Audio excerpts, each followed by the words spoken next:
freaking weekend, baby. I'm about to have me some fun. Iain Lee, BBC Three Counties Radio. Lots coming up on the show. Do stay tuned till the very end if you can.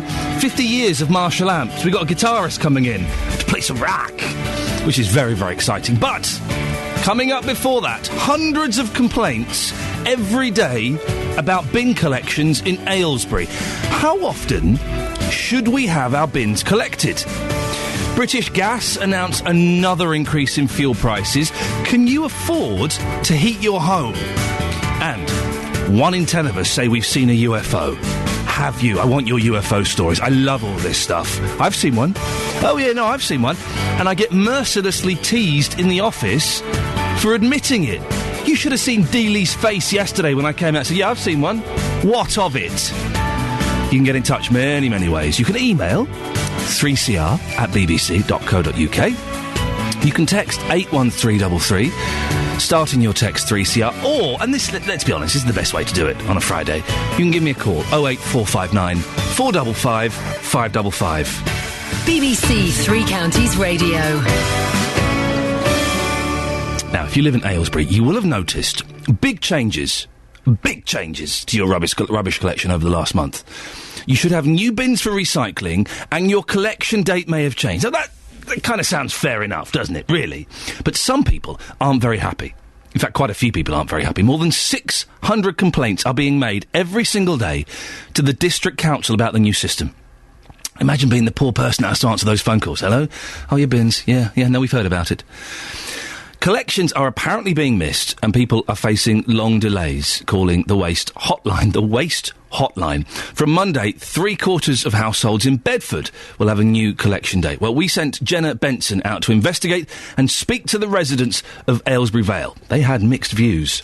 Actually, I've just been walking down the road and I've noticed that you're in your front garden trying to sort out all of your rubbish. You've got various bags here and a green box. And you did have another bin with a blue lid, but that seems to have gone. Yeah, it had a tape saying do not open until a certain date, so I didn't, but it's vanished in the meantime. The bin bags haven't been collected, and as we live quite near the canal, we have problems with rats coming along, and if they're left out, the rats get into the bag and drag it all across the garden, so I've just been picking up horrible leftovers and putting it back in the bag, and as you can see from my bags, I'm having to mix cans and recyclable goods with normal rubbish because there's nothing else to put the recyclable bits in. Vicky, bins in Aylesbury, how are the collections going? I've not had a problem. They've been fine. They've been collected on time, and when they say they're coming, they come. I've never had a problem. And have you received your new bin with the blue lid? Yes. And this is on the new waste recycling scheme? It is. I've got 3 bins, a green bin, one with a blue lid and a smaller bin for the food. And it all comes and goes just as it should be. They changed our day from Tuesday to Friday, which wasn't a problem. But they were coming Friday afternoon. But then when they suddenly started coming early Friday morning instead of Friday afternoon, put us out of gear. But the bins are all out the front anyway, so they got emptied anyway, so it wasn't a problem. I'm not convinced all this appropriate separation of rubbish goes into the appropriate places. Wendy, your bin collections, you've had a new system put in place. Yes. What is it like? I find it easier, a lot easier than all them baskets, having to sort it out. Well, everything goes now into the blue bin or the green bin and the food bin. I find it far easier. Ron, it seems the problem with bins is stretching a lot wider than just Aylesbury itself. You're from Buckingham and you've had a big problem in your road last week. Yes, on the London road they missed about 10 houses with a normal dustbin collection. And we have been in contact both by telephone and by the internet, and we still had no response from them, having also been reassured that somebody was coming. And how much of a problem has this been for the people that live in the street? Well, next door neighbour have a child and they're actually resorting now to black bins, which the council, black bags, and the council don't collect those. So we don't know what's going to happen to those when it does eventually get round to being collected. It's BBC Three Counties reporter Jenna Benson speaking to the residents of Aylesbury, Wing and Buckingham. Now, there's a few things here. Some people complaining about recycle. Oh, I've got to recycle. Oh, I've got to separate the cans from the bottles, from the plastic. Well, come on. Hey, let's be sensible. Recycling is obviously a sensible thing to do, isn't it? Of course, it makes perfect sense that we should recycle. I can't believe that there is anybody with half a brain listening to this who doesn't agree with that. Of course we should recycle. Yes, it makes things easier. We put the glass in that bin, we put the plastic in that bin, and we put the food scraps in that bin, and that makes it all nice and straightforward.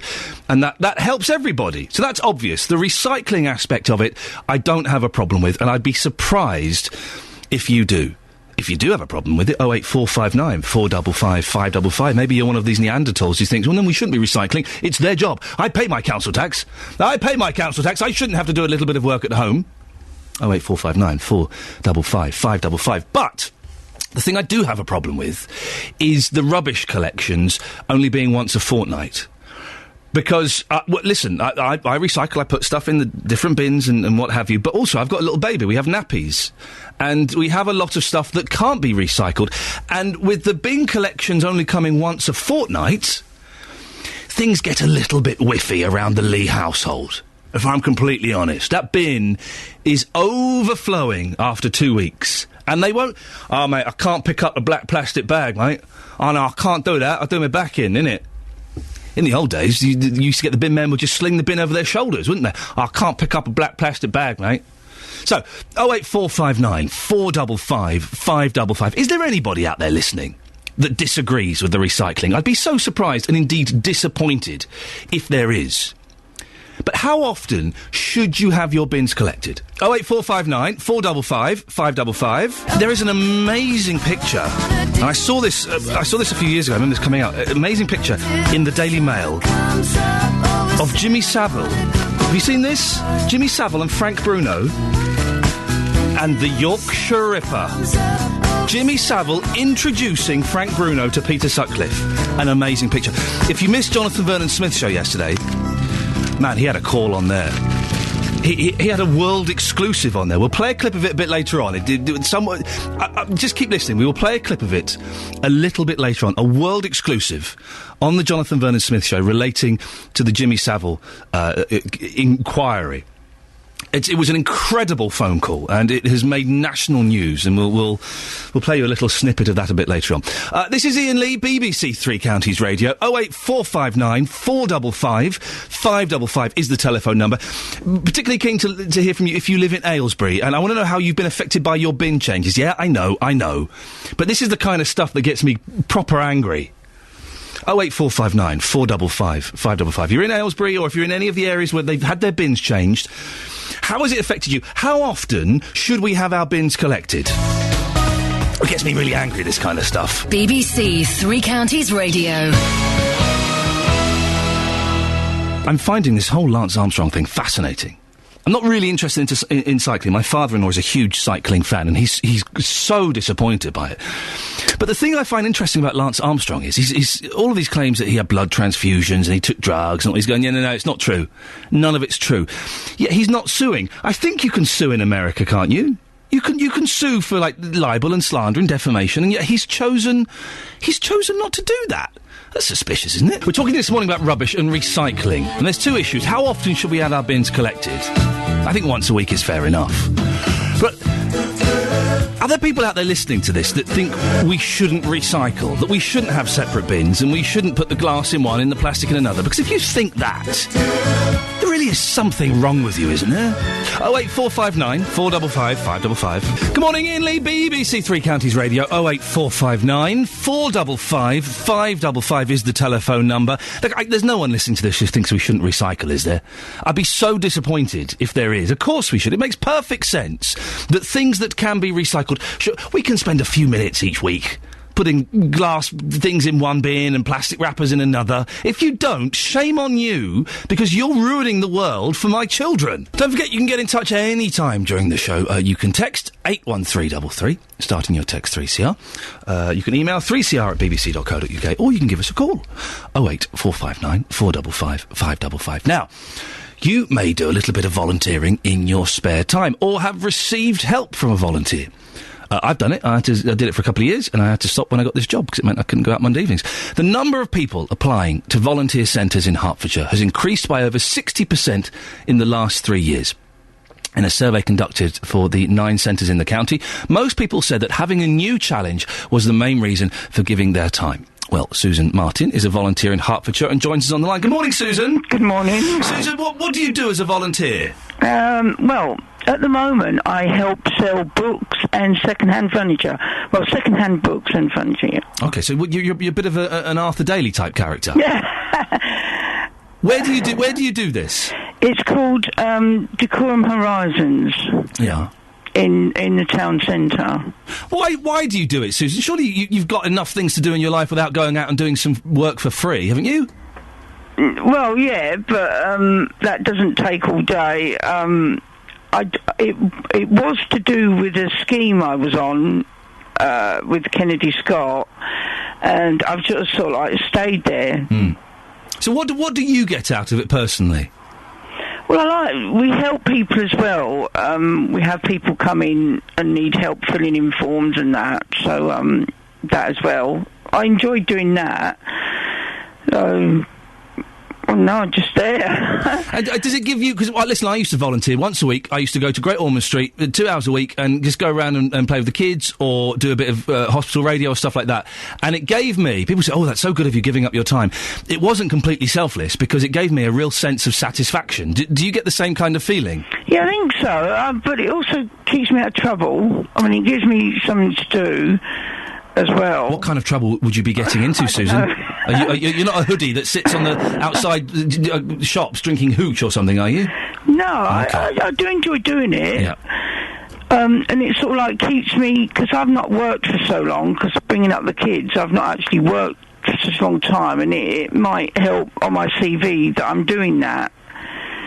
So it gives you a sense of purpose and you feel like you're achieving something. Yeah. Susan, finally, before we let you go, what advice would you give to anyone who's out there thinking that maybe they want to volunteer? Go for it. Go to their nearest volunteer centre and talk to them. They are good, the volunteer centres. Susan Martin, thank you very much. She's a volunteer in Hertfordshire. It is worth doing. I did this at Great Ormond Street for over 2 years, and then I got this job, and it meant that I used to do it Monday nights, and I couldn't really kind of sort of juggle both things. It was fantastic fun. It was the best. 08459 455 555 is the telephone number if you want to give me a call. We'll be talking later on about UFOs. Well, apparently, we might be spotting a UFO live on the show. But before that, rubbish. Trevor's in... it sounds like a wind tunnel in Woburn. Trevor, what's going on there? I take umbrage with your statements about being very ashamed about recycling. Good morning to you, Trevor. Yes, go on. We pay enough money on council tax, and yet we're doing half their job for them. Well, we're not doing... It's about umbrage. We're not... Well, OK, Trevor, listen, calm down. You may take umbrage, but we're not doing half their job for them. It takes you 2 minutes to put your glass... It takes you 2 minutes to put your glass bottles in a separate bin, doesn't it, if that? Yeah, but hold on. Previously, they used to take our money for a lot less and do it all. Now we're paying a lot more in council tax, and we have to do it all for them. It's gone from, Trevor, you've gone from we're doing half of their work to we're doing all their work. We're not. We're putting plastic... Trevor, calm down. We're putting plastic boxes in one bin and glass bottles in another. Well, if you're in central bed, you're not. Well, what are you doing in central beds then, Trevor? Oh, we have to clear it, so everything. But what I'm trying to say to you doing is, everything. You don't. The way you say you don't stand to reason. You don't like you're one of the lefties. Say that again, Trevor. I can't hear you. Say that again. You're one of the lefties that has spoiled this country with your opinion is right and not everybody else. You've got to listen to argument. I'm one of the lefties that spoiled this... Yeah. I wish you had a better line, Trevor, because I would totally take you to town. What does that mean? Well, you sound very much like persuasions of previous government on things like immigration and that, the way you speak. You can't listen to reason. Trevor, I'm talking about putting glass bottles in a separate bin. I've not even mentioned immigration.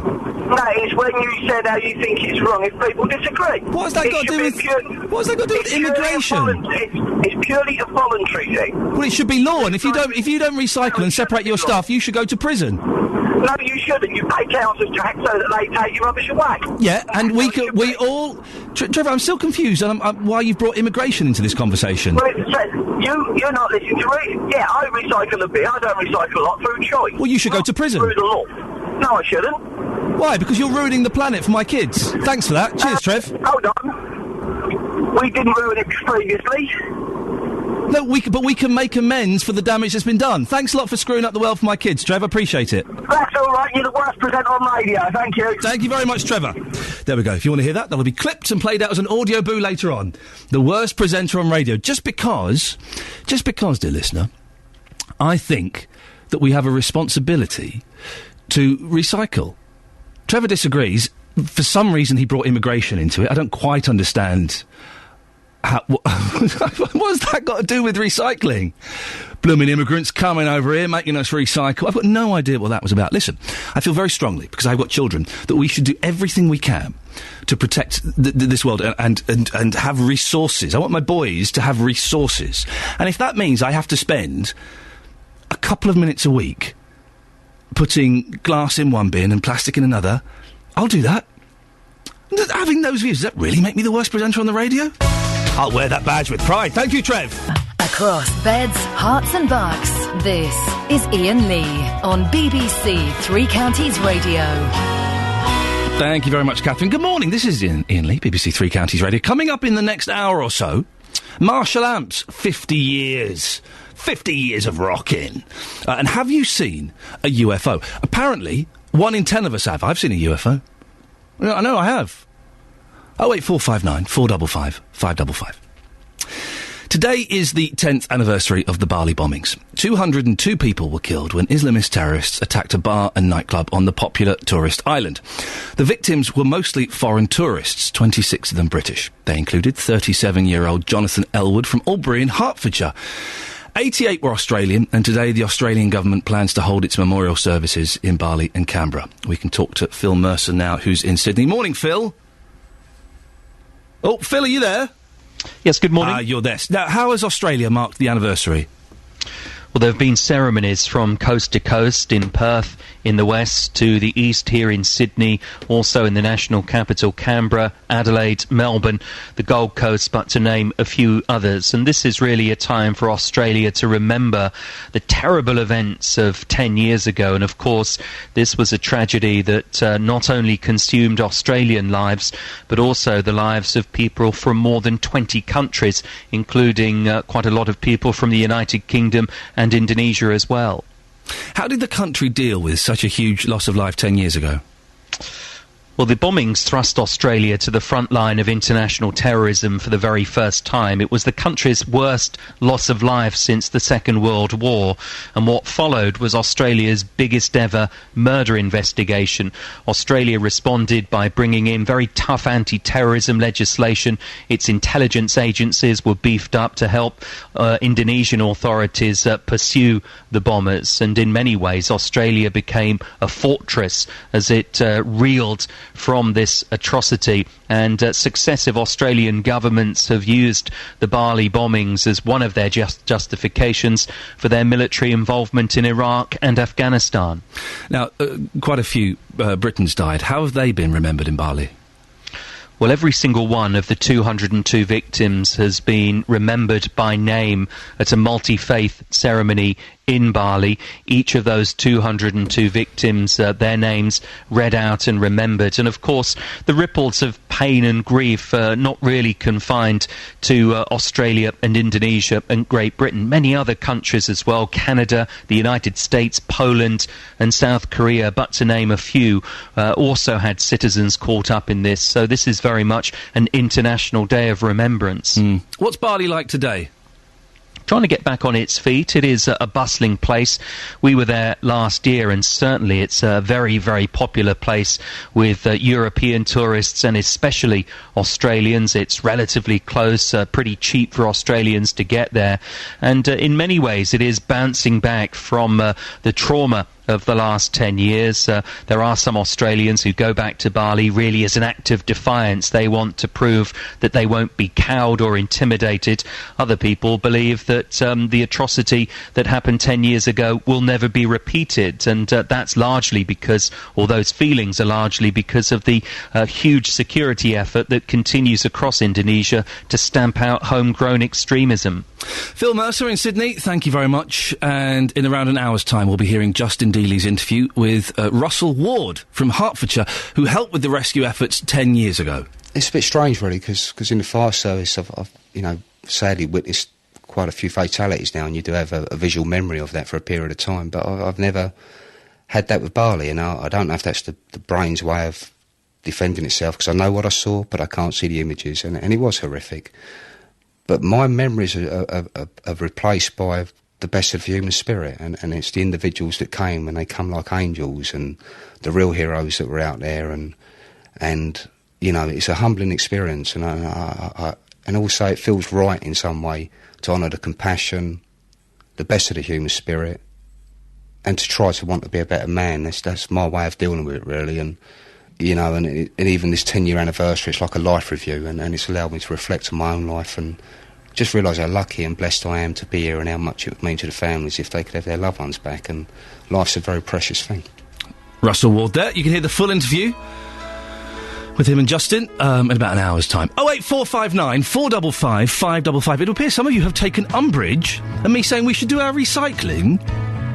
Makes me a lefty, does it? I don't quite understand that, but have you really got a problem with doing recycling? I'm totally into my country music at the moment. Totally. I'm starting a country and western band with my mate Scott. I say mate, I don't really know him that well, and I don't want to be a friend of his. But we're going to start a country and western band. How cool is that? Coming up later on in the show, before 9 o'clock, we've got a guitarist coming in, celebrating 50 years of Marshall amps, and he's going to play some wicked guitar solos. Oh, that's all we can ask you, actually. Could you text in and let us know your favourite guitar solos of all time? Please. 81333, starting your text 3CR. Let me know your favourite guitar solos of all time. And we'll compile the sort of top 5 to celebrate 50 years of Marshall amps. I've never heard Stairway to Heaven. No. I've heard a little bit, the bit about she's buying a Stairway to Heaven. I've heard that little bit, but that's it. I'm nearly 40 now, I've never heard it. I'm going to try and go my whole life without hearing Stairway to Heaven. That's my ambition.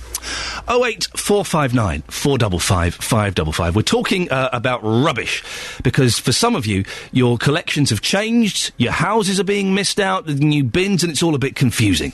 Liz is in St Albans. Good morning, Liz. Good morning. You're up bright and early. Oh, yes. I have 2 children and a husband. How old are your children? 8 and 4. Oh, OK, right. So, yes, you're going to be up early. Well done you, Liz. What can I do for you? You're talking about recycling. Yes. You're saying it only takes you 2 minutes to put your recycling out. However, it takes them less than that to chuck the boxes all over the road, because they can't be bothered to put them back in the houses where they belong. Do they just leave them out in the street? They just chuck them. They don't leave them, they chuck them. Well, that's naughty, Liz. Oh, I know, I have complained. And what do they say when you complain? Oh, well, we'll get it sorted. Who do you complain to? Do you actually go up to the bin men, or do you phone up the council? I phone the council. I phone the council. But bin men, I'm sure, are lovely. Hey, listen, if you're a bin man, give us a call this morning. It'd be nice to talk to you. But they do look a little bit menacing, don't they? And also, you don't want them to know that you've complained, because they can make your life a misery. Well, I'm lucky because I live in flat, so we have communal bins. Right. But what grates me, we can't recycle cardboard. I know... Really? I know you have a green bin. Yeah. But we can only recycle plastic... Right. Glass and paper. That is the only things that we can recycle. Do you know what? You're right. You're right on this. And listen, I do genuinely think that everybody should recycle, because it doesn't take long for us to do it. And whether they throw the boxes in the road or whatever, it only takes us a few minutes to do it, and of course we should. But some of their rules about what you can and can't recycle is mental. And once I had... you can recycle wood. I would have thought you could recycle wood. It's wood. It's the most recyclable thing in the world. I had a bit of wood in my recycling bin, and I saw the bin man come, open the bin, looked at it, shut the lid and walked off. And I went out and I said, "Excuse me, mate, why have you not taken... You've contaminated your recycling." I said, "What? I've contaminated it?" He said, "Yeah, there's wood in there." And so I went and I lifted the lid, I took the wood out, threw it on the floor, I said, "Right, can you take it now?" "Yes, I can." You're right, Liz, some of the rules are silly, but you would agree with me that we should all do recycling, shouldn't we? We should, however, they should take everything that... No, they should take everything that says this is recyclable. There we go, you're right. I mean, this is my mum's pet hate. Yeah. Well, maybe I'll speak to your mum about it. Liz, thank you very much. Bye. Ta-ta, there we go. Of course they should. But I do genuinely believe if you don't recycle, you should go to prison. Coming up, our reporter Justin Dealey will be looking for UFOs. He's with a man who is convinced that he'll see one this morning. BBC Three Counties Radio. Now, this is exciting, and I listen, BBC, we're impartial, we're not allowed to beg for free stuff, but I'm hoping I get a free one for this. One of the most iconic pieces of music kit, the Marshall amp, celebrates its 50th birthday today. Known as the father of loud, Jim Marshall opened the iconic Marshall's Amp Factory in Bletchley. It's been the kit of choice for rock bands throughout the decades. How cool is this? Guy Griffin, who was born in Bedford, lead guitarist with rock band The Choir Boys, is on the line now. Good morning, Guy. Hi there, how you doing? Yeah, I'm good, man. Thank you very much for... Look, already I've got into rock speak. I've just called you man. That's what, hey, man. Yeah. Hey, man, how you doing? You're at Luton Airport. You're about to go on tour. Yeah, well, we're going over to do some shows in Ireland just this weekend. So, just about to get on a plane in a bit. OK, well, we will keep this brief, Guy. I don't want you to miss your plane, just to talk to me, saying man. Marshall amps, important? Well, yeah, I mean, this is pretty much the changed the whole face of, the rock, rock music, really, because it's kind of revolutionised the way, the electric guitar was heard, really. Obviously it's an iconic name, I mean, even people that don't really know much about about amps and stuff, they know who Marshall is. So what's the difference in sound? Because the three main amps, you've got your Fender, you've got your Vox, and you've got your Marshalls. Why do you prefer the Marshalls?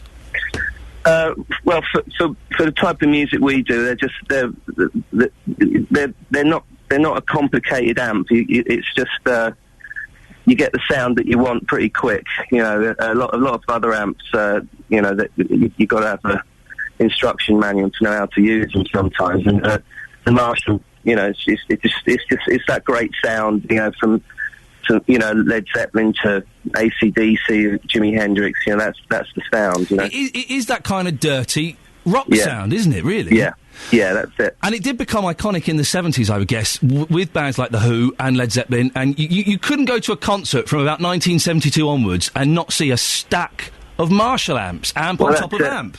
Yeah, exactly. It's still pretty much the same. You go to any major festival, most of the bands will be using Marshall stuff, because it's and what's great with them is they also have like a great distribution network all around the world. So it's like wherever we go, if we go to do a festival in Spain or wherever, we just stipulate Marshall amps and they'll be there. You played with some of the biggest bands in the world, Guns N' Roses and stuff. They're all Marshall fans?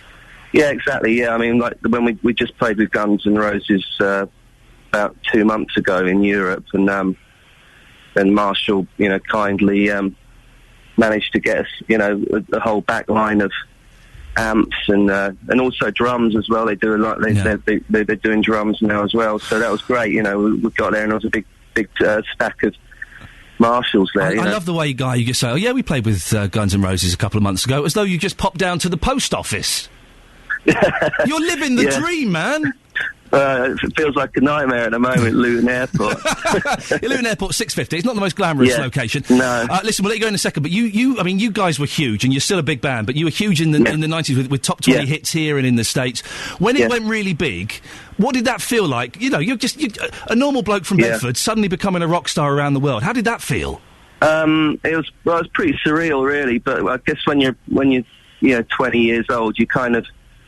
It almost feels, you think, oh yeah, of course, this should have happened, But when you look back on it, you go, bloody hell, that was a stroke of luck, really. But I was 20 years old and in Los Angeles, making a record, So it's the dream, isn't it? It's the dream. Yeah, it was fantastic. And you lived in the States for 12 years, then came back to Bedford. How did that culture shift feel coming back? Well, I was always coming back and forth, but. It's just, it's home, really. I mean, I like being back in England. Yeah. I mean, I like going back to visit the States. England's home, really. You've not got that awful transatlantic accent that I was expecting to have. You sound British. Yeah. Final question, Guy, and I'll let you get on your plane. What's your favourite guitar solo of all time? I know it's a question to throw at you, but if you could pick one, what would it be? Probably... Angus Young, Highway to Hell, I would think, or perhaps all costs off it all right now by free. Good choice. Guy, listen, lovely to talk to you. Thank you so much. Guy Griffin from the Choir Boys, Luton Airport. He's off on tour. It's not all glamour, and let's be honest, Luton Airport is not the most glamorous airport in the world. Although saying that, I have been to LAX, Los Angeles Airport. That's got to be one of the worst airports in the world. Maybe one day we'll do that as a phone-in. The worst airports in the world. We won't do it today. If you do want to get in touch, 08459 455 555. Every weekday afternoon from 3, Roberto Perrone. Unions have been fighting the NHS plans to cut ambulances and paramedic cars in Bedfordshire. Gary Applin is from the Ambulance Workers Union Unison. If they're cutting the amount of these transportable resources, there's less ability to get you to hospital. It puts our staff in a very vulnerable position. Roberto Perrone. One of those guys that turns a manky old car into something rather good is Bernie Feynman. You were arguing about what colour to paint the Porsche, and he was trying to muck about with it. Mario, bless him, he is great at buying cars. As far as working on cars, I wouldn't let him work on a Tonka toy. Roberto Perrone, weekdays from 3 on BBC Three Counties Radio. In a couple of minutes, we're going to go live to Justin Dealey, who is with a UFO expert. There are rumours that we might spot a UFO live on the show. I'm very excited by that. This is Iain Lee, BBC Three Counties Radio. A packed show. Don't forget you can give us a call about any of the things we're talking about anytime. 08459 455 555. And if there are things we're not talking about that you think perhaps we should do, then give us a call as well, and maybe we'll consider talking about that. 08459 455 555. Now, UFOs. Oh, yes, I love all of this stuff. Do you believe in them? I do. I've seen one. My wife and I saw one, and I've seen one a couple of times. I know it sounds mental, but it's true. According to a new study, 1 in 10 of us claim to have seen a UFO, and 1 in every 100 even claim to have seen an alien. Today, here on the Three Counties, we might be about to make history and prove the existence of aliens and UFOs. Our sceptical reporter, I'll be honest, Justin Dealey, is in a field in St Albans with Nigel Hughes, a UFO and ET researcher. Oh, Ian. Justin, were you playing the X-Files music? Yes, it's all getting a bit creepy around here. Can you take this seriously, please? You're really annoying me. Hey, I am taking it seriously. It's dark. I'm in a field in St Albans. He's playing his own beds, listen to him. And I am with a man who claims that he can prove to us this morning that aliens exist. Enough of the music. Ian, I'm scared. I'm being honest with you. I'm very, very scared this morning.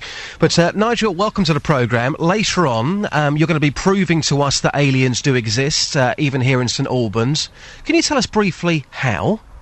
Yes, good morning, Justin. Thank you for tuning up today to look at our work. Yes, we are scientists, and we've been researching for some 15 to 20 years a form of magnetism, and about a year ago, during our research, we started to experience magnetic disruption from space.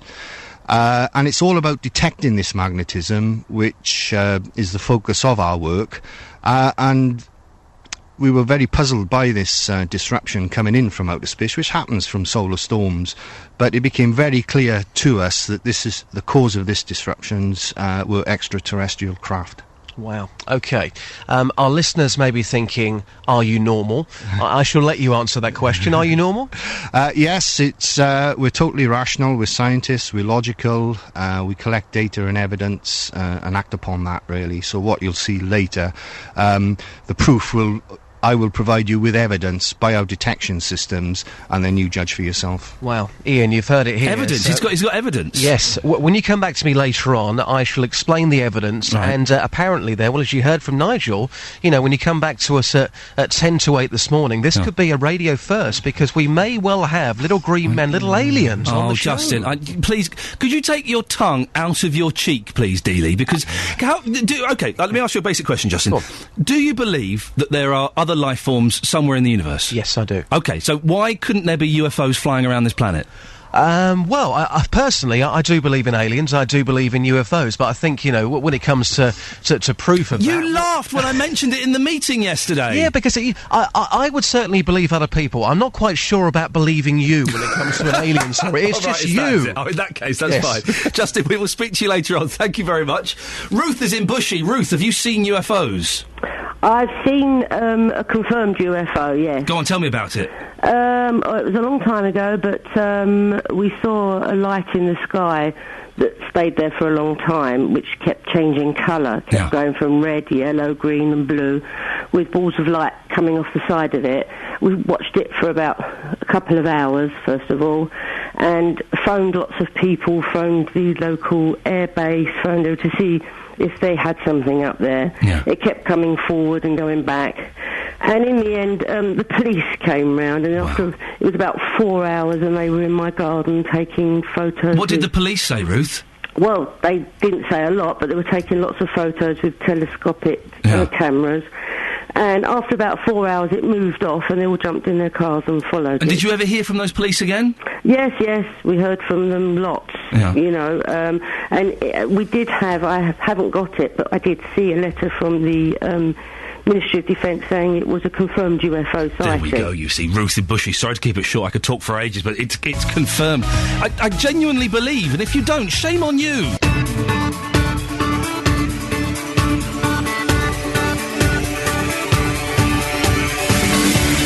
Good morning, this is Iain Lee, BBC Three Counties Radio. Apparently I'm the worst presenter on the air, as according to a call that you would have missed. If you weren't listening to the first hour, you missed it. We'll put it out as an audio book a little bit later on, and you can hear Trevor getting very, very angry with me. Coming up in the next hour, more on Jimmy Savile, the story that just keeps growing and growing. We'll be talking about rubbish. Have your rubbish collections changed? How often should we have our bins collected? And I really believe this. If you don't recycle, shame on you. You should go to prison. And we're celebrating 50 years of Marshall amps. I want to know your favourite guitar solos of all time. And can I say something slightly controversial? I don't think Jimi Hendrix was very good. I know. Listen, I love music. I love good music. Jimi Hendrix he just made a racket. He couldn't play that guitar. Oh, look, I'm playing my guitar with my teeth and then doing a wee-wee on it. Just play the guitar, Jimmy. Stop setting it alight. Sorry, going off on a tangent there. You can email 3cr@bbc.co.uk. You can text 81333, starting your text 3CR, or you can give us a call. 08459 455 555. BBC Three Counties Radio. Oh, look. I'm playing the guitar with my teeth. I've set fire to it. I'm doing a wee-wee on it. Oh, Jimmy. Just play a song. Just play a song, for goodness sakes. Now, the story that continues to dominate the news every morning, we turn up here at BBC Three Counties Radio and go, Savile, I guess we have to. Not that we're getting any pleasure out of it, but this story just keeps on growing and growing and growing. And we now hear that Thames Valley Police have launched an investigation into the sex abuse scandal after a call into the Jonathan Vernon Smith show yesterday. If you missed it, it was a fascinating call. John Lindsay called JVS under the alias of George to say he had previously worked for the National Crime Squad. He had reported allegations that Jimmy Savile molested children at the Stoke Mandeville Hospital in the 70s, but was ignored. Here's just a little bit of what he said. I was told by a young nurse in the late 70s, who is now a senior sister in a different hospital, that they were very, very concerned about Savile's visits to young girls in hospital. Are you telling me, and I understand you have to be careful, George, yes, but are you telling me, as a retired policeman, yes, that the police did know about Jimmy Savile's goings-on? I spoke to a senior officer, having had that conversation. Back in the 70s, this was? This is the late 70s, yes. Jonathan, late 70s. Yes. And I wasn't believed. So you reported it within your own police force? Yes. That you believed Jimmy Savile was potentially molesting girls, and people within your own police force didn't believe you? Yeah, the phrase in the job, Jonathan, is Savile must be looked at, seriously looked at, because there's something wrong. And you said that because you believed that there was something going on? Oh, yes. Because I was told this by a very responsible, then a young lady, a young nurse, who later became a senior sister. What a cracking piece of radio that was. That's why you got to listen to Jonathan Vernon Smith, 9 o'clock. Gets those calls. Last night, Thames Valley Police released a statement. It said it will be checking to see if any of those senior officers are still working, and the allegations will be passed on to the Metropolitan Police. Well, Paul Connew is a PR and media commentator. He's former deputy editor of the News of the World and former editor of the Sunday Mirror. He joins me now. Good morning, Paul. Good morning. On a flip note, though, let me offer Eric Clapton's Layla to your debate. But listen, we will take that and put that to one side. That's going to go in the top guitar solos. Thank you very much, Paul. But on the serious note of Savile, it's clear that the scale and extent of these allegations, it's growing so rapidly. But people had raised concerns. How were these never reported by the press? For that, you have to turn to Britain's draconian libel laws, which are currently, being reformed, but to my mind, not sufficiently in terms of a public interest defence. I worked in the States for a number of years, and if Jimmy Savile had been a US celebrity and everything else had been a complete reflection of the UK scenario, one would have had absolutely no problem publishing the story. But here in '94, when I had the story, when I was editing the Sunday Mirror, but from two women in their 30s who had been assaulted by him when they were at the Dunstan approved school, that although we were convinced they were telling us the truth, the fact was they were a mixture of fear and of Savile and embarrassment, and the fear they wouldn't be believed because of the fact this is a man who was a friend of the royal family, confidant of Princess Diana, Prince Charles, fated by the Pope, etc. Christmas lunch with Margaret Thatcher. That simply they were too terrified to go into the witness box, and without being able to call them, it would have been legal suicide. So I had to bow to the legal advice that we simply couldn't run it, no matter how convinced we were of the truth of their story. So, Paul, you knew in 1994, when you were editor of the Mirror, you had people come forward and say, "I have been abused by Jimmy Savile," and you believed them. Yes, and correct. You didn't run with that story.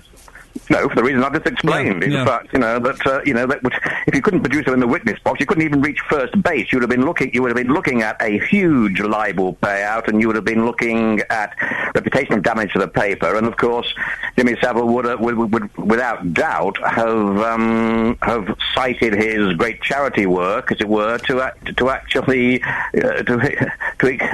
exacerbate the damages. Well, that always seemed to be the threat, didn't it? That if something came out, then all these charities are going to lose their funding. Did you not think, Paul, that it warranted further investigation, like this ITV documentary? We tried to go further. In fact, we even tracked down a former member of staff at the Dunstan approved school who they said was fully aware of what was going on.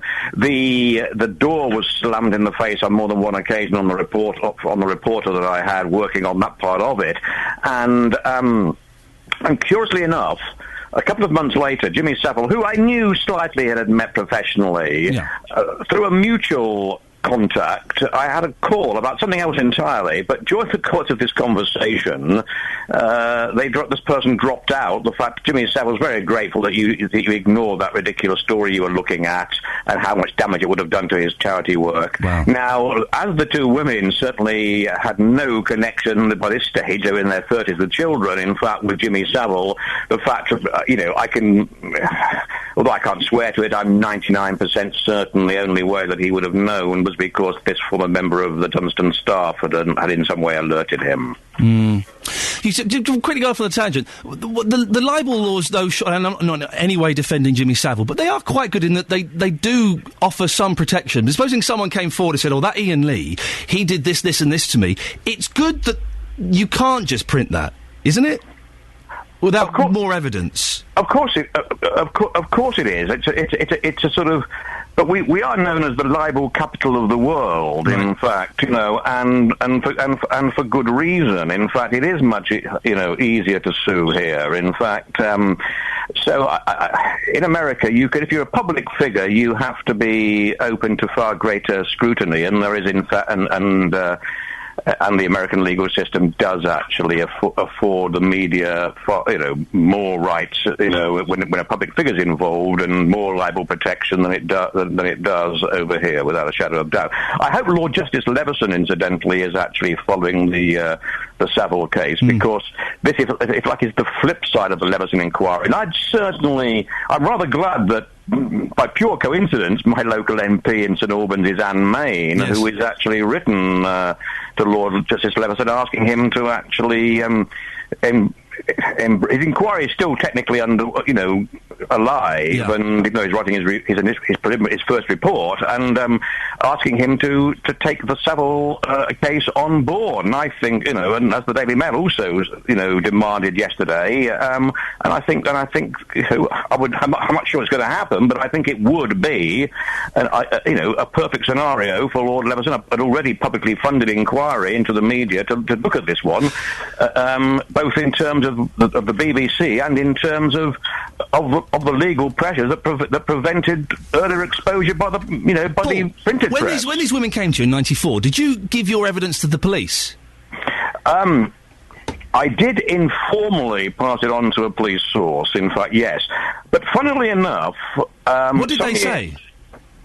Thanks a lot. We'll have a look at it. But in fact, basically, little was done. In fact, now what I couldn't pass on, of course, because there was a confidentiality agreement in place that, in fact, I couldn't tell them, the two women are X, Y, and Z, and they live at so and so. So I could only tell them, in fact, what we'd been told without being able to actually divulge the source. In fact, so I suspect the police, in fact, just felt, it's a little bit vague. We can't, But I think the thing is that at the moment, obviously the BBC are getting a kicking, and partly deservedly, but I think we've got to be very careful here that not to actually overemphasise the BBC's problems here, because it's much wider than that. We need to look at...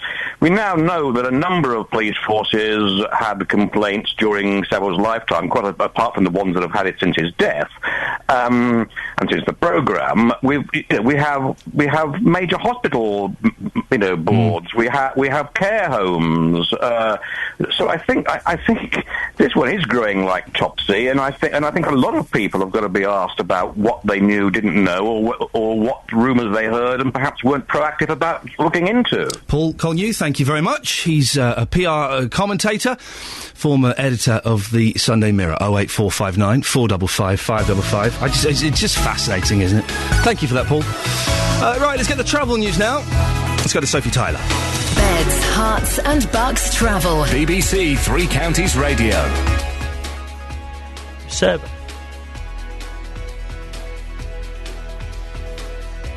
Well, it would appear that Sophie Tyler is not there and has disappeared off the face of the earth. So, that would say there's probably some trouble on some of the roads, and I'll imagine that a few of the trains are a little bit ropey, but some of them will be all right. Just because we like to flip things round sometimes, here is Sophie Tyler with the travel. Sophie, where on earth were you?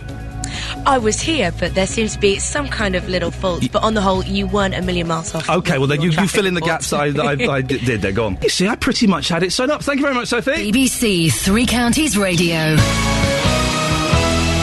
Talking bins, we're talking rubbish, we're talking recycling.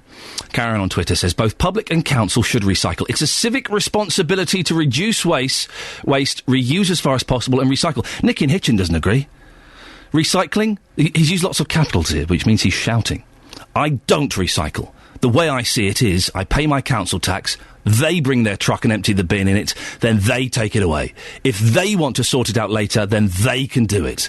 If they want me to sort it for them, then they can pay me to do it. Nick, no, it's selfish. It's selfish, it's narrow-minded, and it's a little bit arrogant, because it's all of our responsibilities to do as much as we can to mean that there are resources for my kids and my grandkids. And Nick, yes, we do pay our council tax, and of course we should get more for our council tax. That's a different argument. It's irrelevant to this argument, because it takes you... we've got two bins at home, right? In one bin, we put the rubbish. In the other bin, we put the recycling. I've been saying it takes me 2 minutes. It doesn't even take me 2 minutes. It takes me no minutes to do it, Nick. A little bit selfish. 08459 455 555 is the telephone number. What's prompted this is that there are big changes to rubbish collections, particularly if you live in Aylesbury. You should have new bins for recycling and a new collection date, but some people aren't very happy. More than 600 complaints a day are being made to the District Council about the new system. Andy Wilkins is the Aylesbury Vale District Council's Operations Manager. Good morning, Andy. Good morning. How are you today? Yeah, I'm okay. 600 phone calls a day complaining. That's quite a lot. It's not actually 600 phone calls a day complaining. It's 600 phone calls about everything that we do as a service. So it's not just complaining. Okay. It's people making contact, wanting larger recycling bins.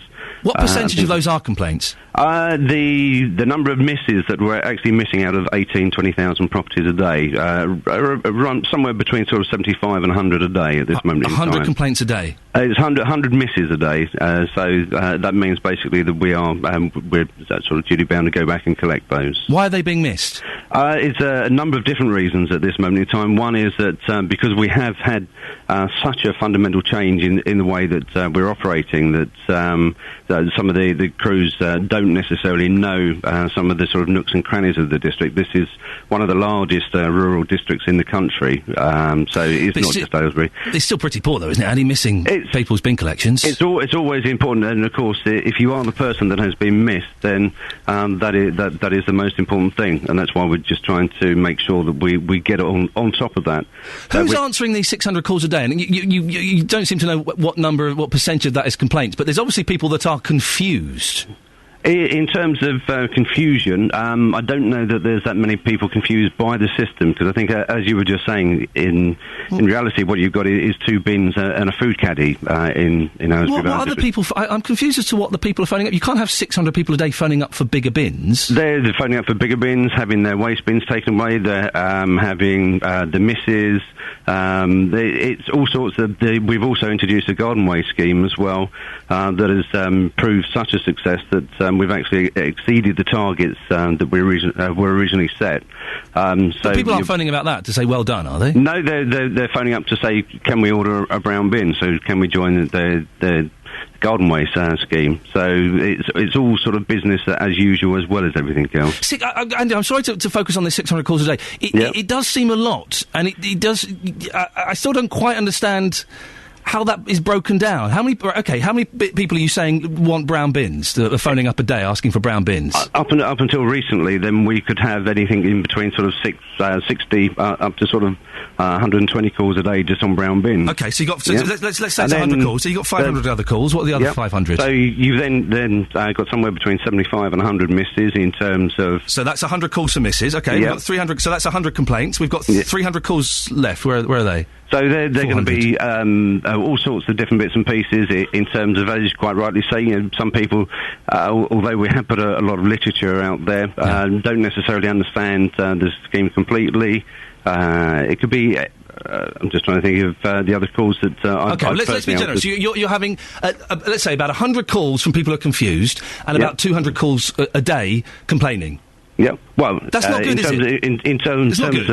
In terms of, I agree, because as I say, if it's what are you going to do to sort it out and make everyone happy? Basically, what we've been doing is actually producing maps for the crews, so that they've got the information sheet where the property is, map the location. How can they not know where the property is? It's houses with bins. Have you ever been into Aylesbury Vale District Council? No, I've never been to it, but I would imagine that the bin. I would imagine that the bin collection people they should know from day one where they have to go and collect the bins from.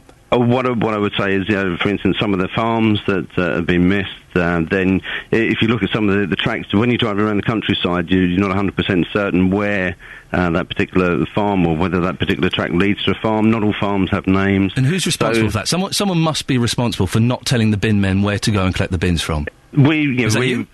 That is me ultimately, but that's why we're making sure that they do understand where all the collection points are. When are you going to get this sorted out, Andy? We are trying very hard to get it sorted out as quickly as possible. So I've had a meeting with the guys this morning, so hopefully it will be next week. We're working very hard to change software, all sorts of different bits and pieces. Okay, Andy, maybe we'll speak next week. That's Andy Wilkins, who is the Aylesbury Vale District Council's Operations Manager, the man ultimately responsible if you are not getting your bins collected in Aylesbury.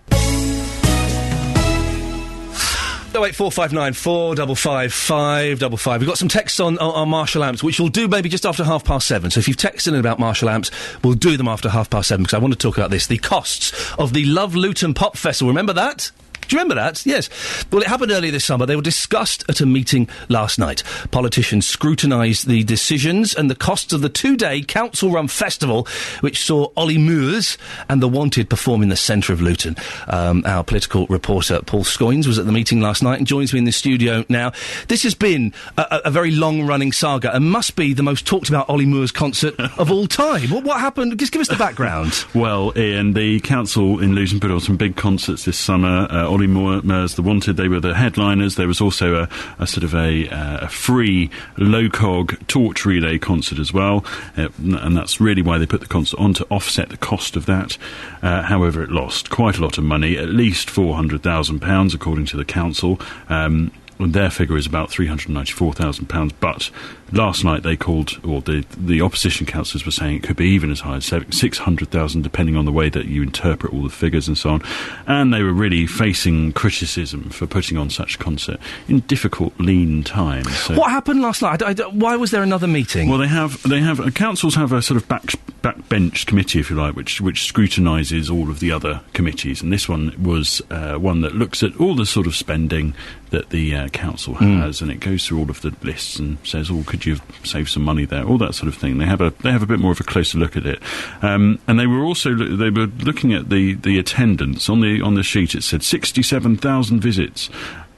When actually there were only 34,000 individuals. So some people went twice, because they were giving out free tickets, weren't they? That's right, yeah. Exactly. So they were picking up on that. The Lib Dem leader as well, he said the loss was, as I say, closer to £600,000, because that figure did include the money that was going to the carnival that would already have been there in the first place. Yep. So to sort of account that as an income is a little bit disingenuous, they said, although the council said that wasn't the case. It wasn't supposed to be just like that. It was a sort of, here's the money we've got for it, here's the money we've spent on it, sort of thing. So it wasn't so clear cut. But they also said as well that when you interviewed the council after the meeting that they had to, when they first presented these figures, and they said, "Oh, it's fine because the airport money covered it." Yes. Well, the council last night was saying any money from that airport should have incurred a tax bill because it's not the same, it's like an earnings. Right, okay. So they said actually there was further money that should have been, accounted for as well. So hang on, so the money they got from the airport, they can't just say, hey, we're going to take £400,000 from the airport. They've got to pay tax on that. Yeah, it's like an additional sum, although that wasn't really cleared up, and unfortunately it was the council's officers who were put there last night, not the politicians. This is what I was surprised to hear, that there were no politicians there to answer any questions. Yeah. Why? That's right. Well, the chief executive and there were several representatives from a so-called community living department were answering the questions instead, and that's been a running theme. I think you've interviewed the chief exec of the council on this before. I know you've also spoken to the leader, but we've only had the leader on a few times. The leader, Hazel Simmons. She was in another meeting with the public, so they said that couldn't be cancelled, couldn't be moved. So that was why. But Mike Garrett, who's the leader of the Conservatives on Luton Borough Council, said that was disappointing, that there were no politicians answering those questions. I thank the officers for coming. They did the best they could without getting political. The leader of the council, the portfolio holder, members of the executive should have been here to explain to scrutiny the reason why they went ahead with this, knowing full well that it was liable to be a loss.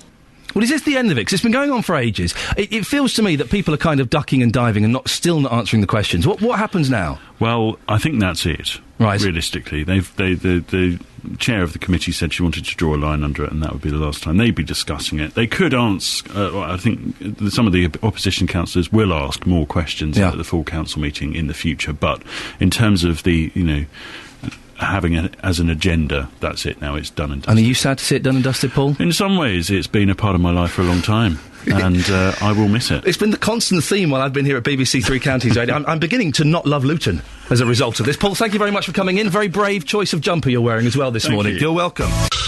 Call 08459 455 555. 08459 455 555. BBC Three Counties Radio. Good morning, Iain Lee, BBC Three Counties Radio. Plenty coming up in the next half hour. We'll be talking about Marshall Amps, talking about volunteering. Do you ever do it? I've done it. It's great. It's brilliant.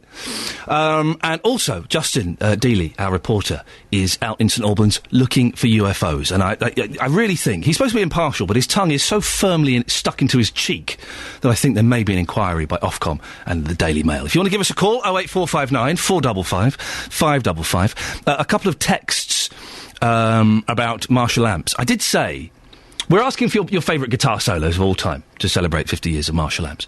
And in that conversation, I mentioned that I think Jimi Hendrix, he's awful. It's the Emperor's new clothes. Look, Mummy, the king has got no clothes on. Look, Mummy, Jimi Hendrix can't play guitar. Jimi Hendrix's real name was James Marshall Hendrix. Thank you, from Anonymous. On the subject of good guitar solos, and Phil, you're right. The end solo on the Carpenters' Goodbye to Love is epic. It's an amazing guitar solo, and it upsets a lot of Carpenters fans, because it's kind of like heavy rock. By the way, who's hands up, who's seen the Carpenters? Oh yeah, just me? That's right. I saw the Carpenters. Yeah, I was yay close to Karen Carpenter. And on Twitter, Hendrix revolutionised electric guitar. Marshall wouldn't even be an amp without him. Danny on Twitter. Wouldn't be on the amp map. Yeah, but he was awful. I mean, just totally awful. 08459 455 555. On the subject of bins, it started off as there are changes being made to some of your bin dates, and as we've heard, there are quite a few people being missed out of those collections, and I was asking how often should our bins be collected. I think once a fortnight is not good enough. I think it should be once a week. We've got a young baby, we've got nappies, we've got a lot of stuff that comes with that can't be recycled. So we get our bins collected once a fortnight, and by the end of that fortnight, there's a lot of rubbish. And if the bin men miss my bin, which they have done in the past, that's terrible. But I also think we have a duty as citizens of this planet. It's not lefty nonsense, it's common sense to recycle. Let's go to Toby in Biggleswade. Good morning, Toby. Good morning, Ian. Are you a recycler? I am, and up until 6 months ago, I was extremely proud of the fact that I recycled lots.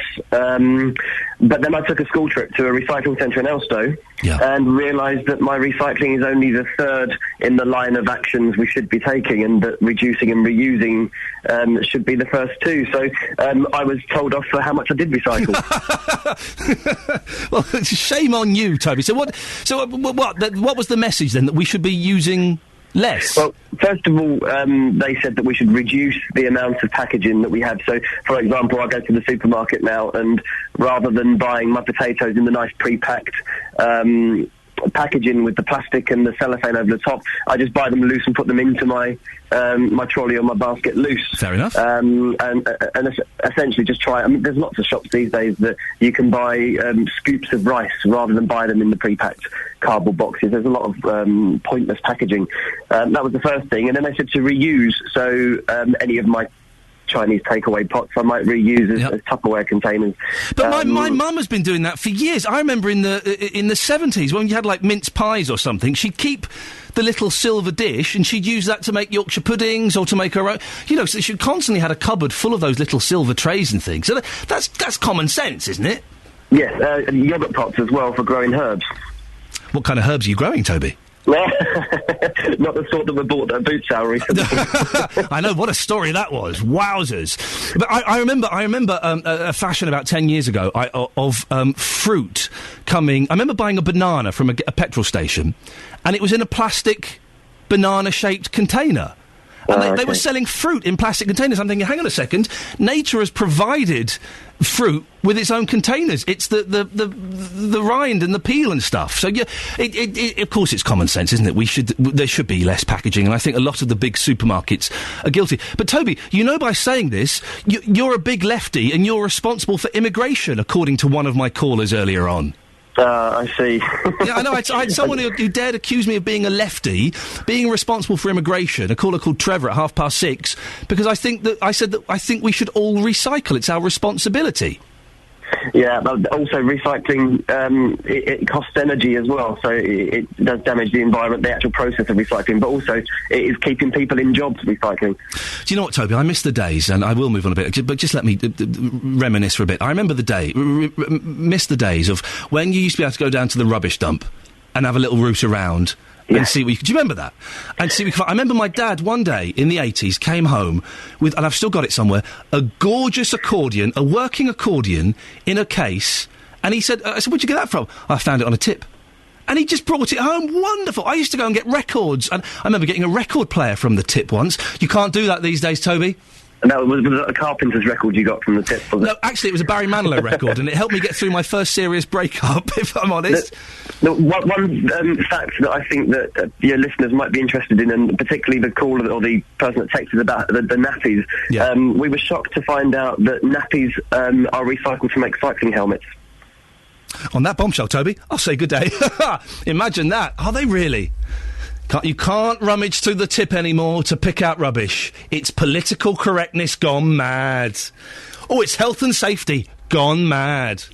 08459 455 555 is the phone number. Now, today marks the 10th anniversary of the Bali bombing, in which more than 200 people were killed. It was 10 years ago, really. Wow. Among them was 37-year-old John Elwood from Albury in Hertfordshire. Firefighter Russell Ward helped with the rescue efforts. He's been speaking to BBC Three Counties reporter Justin Dealey. Russell, I know that you can't believe it's 10 years, but I just want to go back a bit further than that to start with, because your nan sadly died of cancer. Now, just before she died, she had a premonition, which I find absolutely incredible. Can you tell us more about what your nan said to you? Yeah, but me nan, close to her death, one morning expressed to me mum and myself that she had a vision where she believed there was going to be a disaster in the world and that I would be there and help. And she emphasised that it was really important that I went on to help the people involved afterwards. So that did stay with me, really. And then just before going one morning, I woke up and had a feeling there was going to be a bomb. So I went to the fire station and asked for permission if I could fill a rucksack full of bandages and dressings. And I did ring my mum, and my mum reminded me of what my nan had said and asked me when I was flying. He said, you know, you're flying out the day that Nan died in your arms, and I didn't realise that. And then when I arrived in Bali, the first song I heard on a little radio in the hotel was a song called Love Letters in the Sand, which I used to sing with my nan when she was dying. So that really just gave me a sense that something was going to happen. Just gives me a lump in my throat just hearing that story, and clearly those memories are so vivid, even though it's 10 years on. Yeah, I just found that, you know, obviously what happened in Bali, when I come back and was able to meet some of the families early on and realised they wasn't getting any help, it was that vision that sort of gave me the strength, really, to find these people and told the families that was my experience, and without that faith, really, I don't think I'd had the strength to have got the group together and go from there, really. We're looking here at your Pride of Britain Awards, which you won back in 2003. You've been described as a hero. So many people have had so many complimentary words to say about you, but you don't feel like a hero despite what you did. No, very far from it. It was embarrassing to have received any recognition, really, and for me, I was out my depth in Bali and was working with teams of people that were surgeons, doctors, and, you know, people demonstrating the most amazing acts of courage, people that were at the bomb site, going into the fire, pulling people out. I was very much in the background and just almost like I felt like a labourer for a lot of people because of the working with surgeons. I can do first aid, but so my process and my experience was a feeling of feeling inadequate, really, and wish more than anything I could have gave more.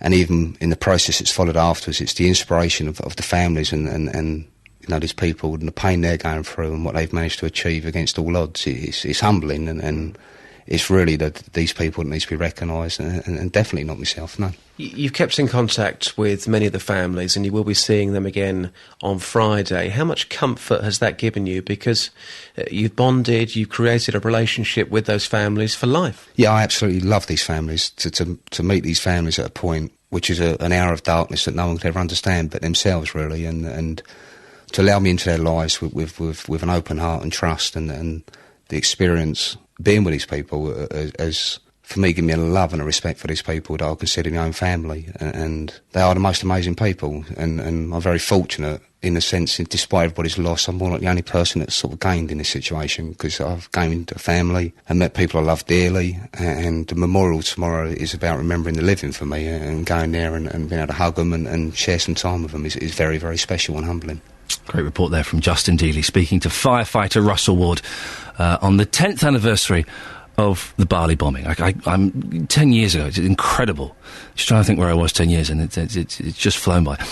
Going off on a very slight tangent, and not in any way to show disrespect to that or the anniversary, but if you heard the beginning of that interview, you would have heard Russell say that his nan had a premonition that this bomb was going to happen, and that somehow he would be helping people.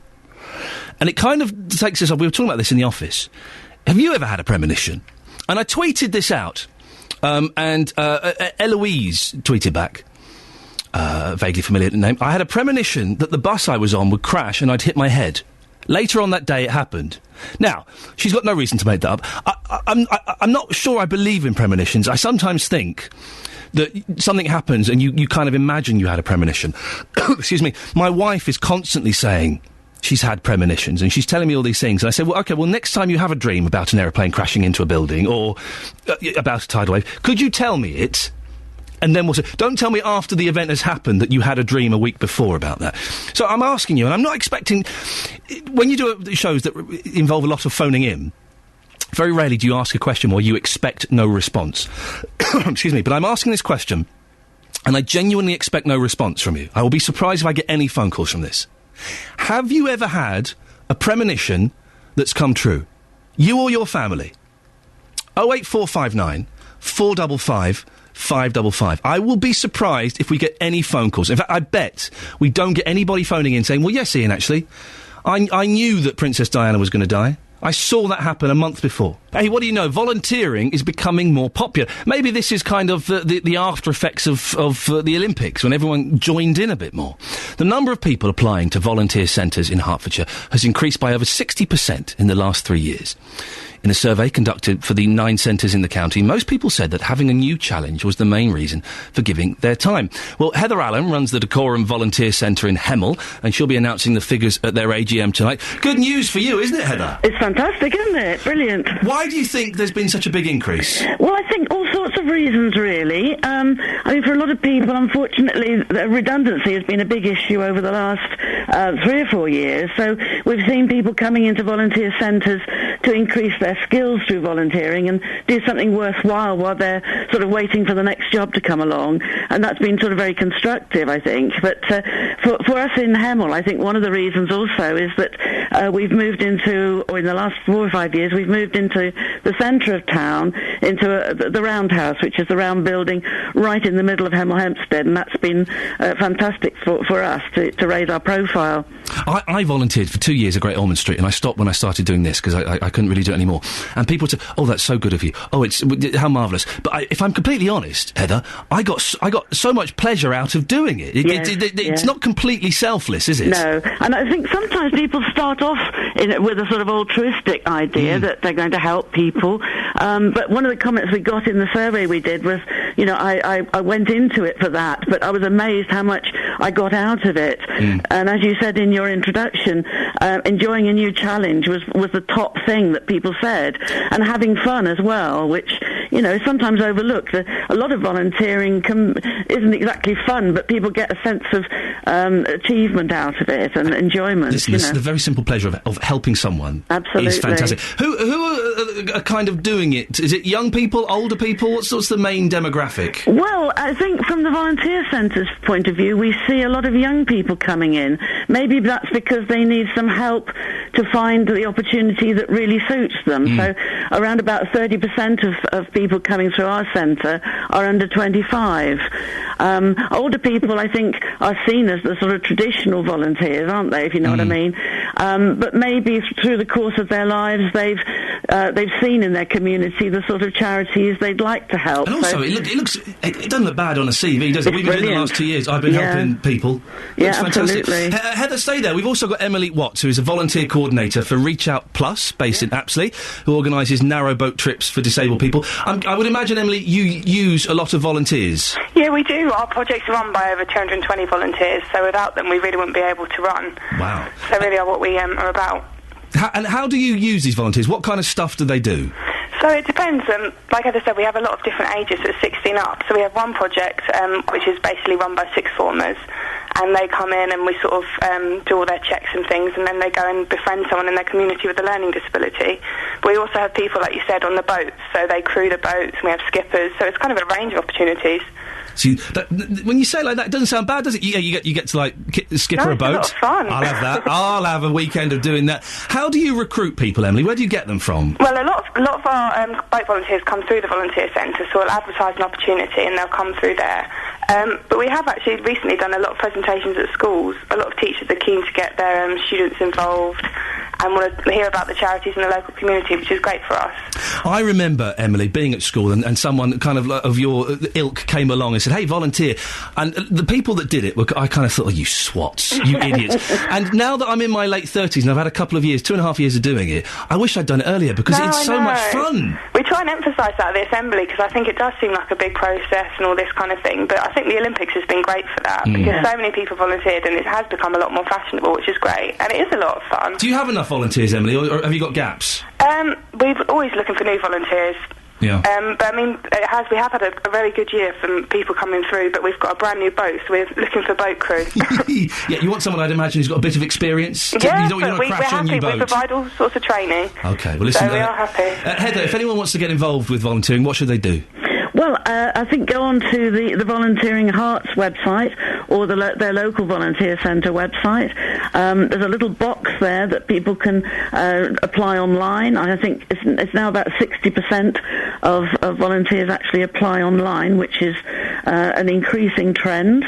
Or if they want some information and sort of a face-to-face chat, come in and talk to someone at the volunteer centre. We've got people there who know all the different local organisations. They'd be faced with a choice of about 400 different things they can do. Fantastic. Listen, best of luck. Well done, both of you. Heather Allen, the last voice you heard there from the Decorum Volunteer Centre in Hemel, and Emily Watts, volunteer coordinator for Reach Out Plus, based in Apsley. And I do remember at school, like, the people that volunteered... Oh, there were swats, and you just think, oh, for goodness sakes. And then I started doing it 2.5 years ago, and I wish I'd done it sooner. Because you're helping other people, and that's great, and that's what I started for. But you just get so much fun out of it. It's such a sense of satisfaction for doing it. And, I do think it's important. I am sounding like a proper lefty today. I do think it's important to just put a little bit back into the community. And if you've got an hour a week to spare, or an hour a month, or whatever it is, it's kind of nice just to... do that. I can't do it now because of this job and because of the kids, but when the kids are a bit older and this job becomes a bit more settled, I'll go and do something somewhere else. It's good. Sharon on Best Guitar Solos. Either Leonard Skinner, Freebird, or Sultans of Swing, Dire Straits, the live version with Eric Clapton. 08459 455 555. We're going to have some loud live electric guitar later on. Very, very excited by that. Now, UFOs. Do you believe in them? I do. I've seen them. I have seen them. According to a new study, 1 in 10 of us claim to have seen a UFO, and 1 in every 100 even claim to have seen an alien. Well, today on the Three Counties Radio, we might be about to make history and prove the existence of UFOs. If you're listening earlier, our reporter Justin was out in a field in St Albans with Nigel Hughes, who promised to prove that aliens and UFOs existed. Justin. Hello, Ian. What's the latest? What's happening? Have you seen anything from the mothership? Yes, I have seen something in the last hour. Have you? Yes, it's been a fascinating hour. Nigel is back with us here. Turn that blooming music off, Dealey, please! You're not taking this seriously! I'm trying to create an atmosphere about this, okay? Nigel, welcome back to the programme. So, in the last hour, I've seen a hologram of an alien here in St Albans using your rods, a magnetic lens and a few chemicals. This is 100% proof to you that aliens do exist. Yes, well, it depends what you mean by proof. I've shown you evidence, and you've been very good at it. It's a lot of science, but the evidence is quite clear. Just like we bring down light rays from planets and focus them with a an optical telescope. We have a system that can bring down magnetic fields which are coming from objects in space, and we can focus them using our magnetic system, and then you can analyse them by the detection methods that I showed you. And to me, we're doing this every day, and it's very clear that there is something out there, and something very complex and of superior technology. Other people can get involved in this project. I'll give out some details in just a second. You have written to David Cameron. You are concerned that we have no protection against these aliens. Did you get a response?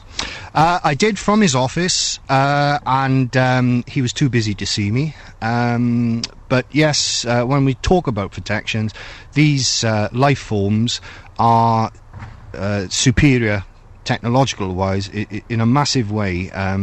And they have the ability to come down onto the Earth, leave the Earth, and certainly subdue people in a number of ways. So, you know, there is a cause for concern. And your lovely wife inside, what does she make of your hobby? She doesn't believe a word of it. Brilliant stuff. And just finally, we have got your book here, which is The Phoenix Point.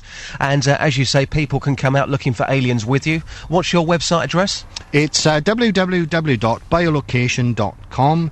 You've done it at a very crude level this morning. Most people can do it. He always does. And start getting these magnetic fields down, and you decide you've seen the evidence. Hang on, Justin, so let me just get this straight, because I believe in UFOs, but this I'm thinking, what? So, using chemicals and rods, you've seen an alien? Yes, I have. Well, I haven't seen one physically, right? Okay, but we've seen the outline of an alien, and... Can you get a picture of it, please? Well, it's a picture of air. Oh, right, the old picture of air, is it? So we can't put it on Facebook? Oh, right, and Neil Diamond's Greatest Hits also comes into this as well, because that CD is used as a magnetic strip, if you like, which beams up to the sky and then comes down, and we can see the hologram. I have to say, I am very, very sceptical about this, but Nigel here is convinced, 100% convinced that aliens do exist, and according to Nigel, I have seen the outline of one this morning here in Hertfordshire. Justin Dealey, thank you very much, our reporter there. Well, John Wickham is a UFO expert from Hertfordshire, an ex-chairman of the British UFO Research Association. Morning, John. Good morning. What do you make of... listen, I believe in UFOs. I have seen them, and I'm more than happy to say that. But what we just heard there sounded like nonsense to me. Well, let's clarify one thing. Yeah. Everybody sees UFOs. That means they are looking at objects that they cannot identify. Thank you, yes. So therefore, by default, they are looking at an unidentified flying object. I made that point in the meeting yesterday, and everyone just scoffed at me. But if you've seen an object that's unidentified and it's flying... It's a real UFO. Of course it is. Thank you. It does not necessarily mean it is alien technology. We've got to clarify that point. And also, when I believe in UFOs, well, if I'm outside Luton Airport at night watching lights ascending and descending, I'm looking at UFOs because I can't see the body of the plane, so they are UFOs. And I believe those ridiculous. I genuinely believe that the thing I've seen, and I've seen it twice in North London, is an alien spaceship. I believe it. And my wife saw it, and she doesn't believe any of that nonsense. But even she went, oh my God, what? She couldn't comprehend what we were seeing. Sure. Well, my question to you is, how can you justify that was alien technology just because you cannot identify? Are you talking about the possible government conspiracies and supercraft they might be working on? Not at all. A lot of things get misidentified. Yep. You've got a lot of stealth craft at certain angles look like a domed saucer shapes. Do you believe in aliens? Well, that's a good question. There are over 300 billion stars in our galaxy, and there's estimated to be over 100 billion galaxies. Yeah. Each star is a sun, and the sun has planets orbiting it. We know that for a fact. Now, some of these other planets have similar gases and elements that are abundant on Earth. Therefore, it's feasible that they can sustain some form of life, be it vegetation, bacteria, or whatever. But it's not impossible for life to exist elsewhere. John, I've got 20 seconds. I wish we could have longer. Have you seen an alien spacecraft? I've seen craft, but however they're alien, it's impossible to prove yes or no. John Wickham, thank you very much. UFO expert from Hertfordshire. Phil has just texted in saying the word wackos. Come on, Phil. Bit of respect.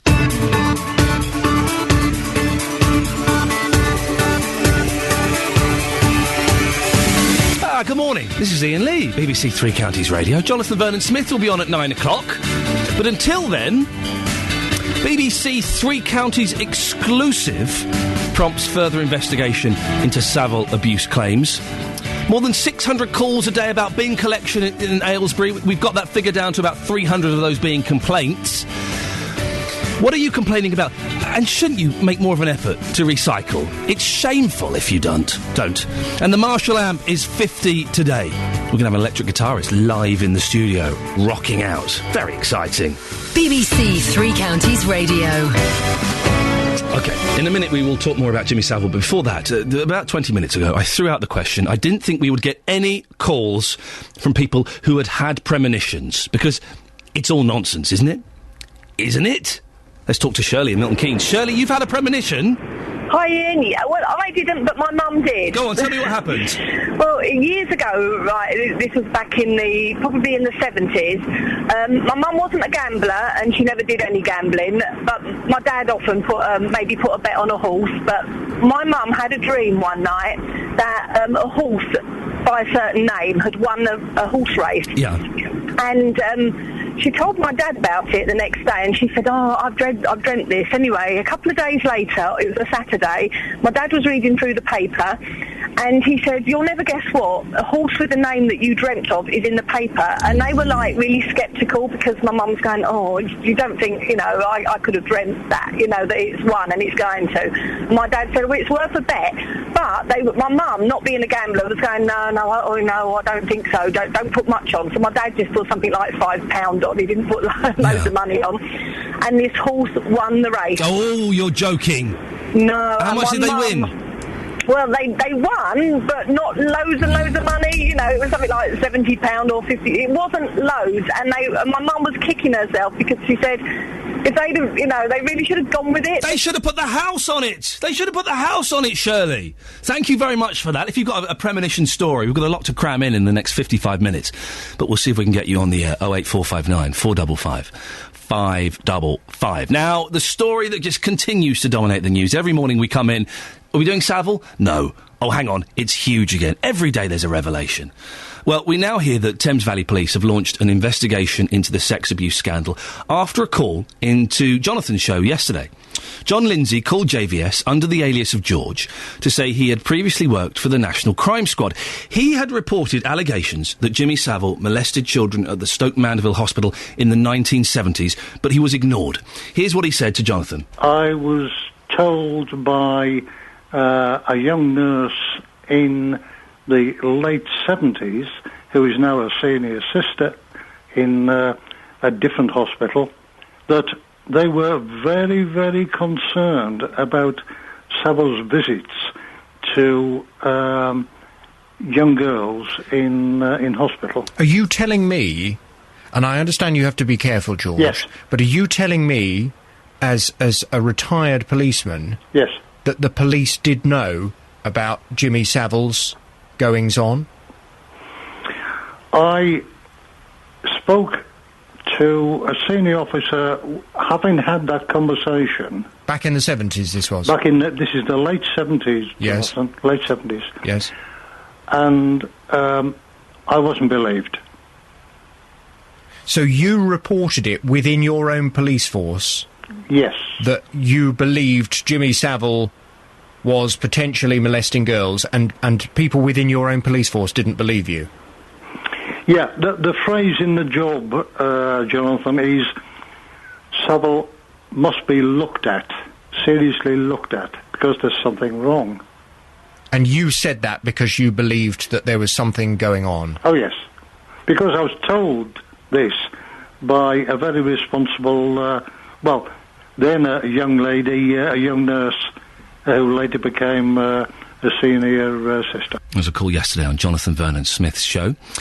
Peter Blexley was one of the founding members of Scotland Yard's undercover police squad in the mid-80s. He joins me on the line now. Good morning, Peter. Morning. What you just heard there, does that surprise you at all? No, it doesn't. Why not? Sadly, well, I was in the cops in the late 1970s, and not only were the police very different in those days, but society as a whole was very different. We lived in a completely different world. In what way different? Well, in those days, child protection teams hadn't been formed. Child abuse investigations were almost unheard of. That wasn't something that was dealt with by the police. It wasn't seen as being in the police's remit. We hadn't had inquiries into children's homes and into allegations of abuse by the clergy. All those kind of things were completely unheard of. And the cops in those days were largely playing cops thieves and robbers in a much more sort of typical form. But if a police officer, like we heard there, had said to other police officers, hey, listen, we think there's someone having sex with kids, surely someone would have looked into it, wouldn't they? Well, yeah, as I say, those kind of investigations were almost unheard of in those days. They weren't the bread and butter of policing, which they are today. There was no dedicated specialist teams. People hadn't had specialist training with regards to those kind of things. And, I think the power that Savile wielded by the sheer size of his personality may well have led to your caller being told to be quiet, don't rock the boat, get on with it.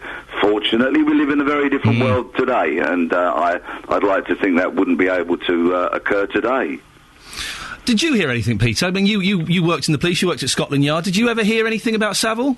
No, I didn't. No, never came anywhere near him. But if I can just give you a little kind of an example of how sort of influence would spread, even on a local level. There was a local restaurateur, who was very generous towards the police and detectives. They ate and drank for nothing in his restaurant. And one night, his driving was appalling, and I had to nick him for drink driving. Dragged him into the nick, and then a senior officer came to me and then tried to exert his influence, in other words, so that they could release him without charge.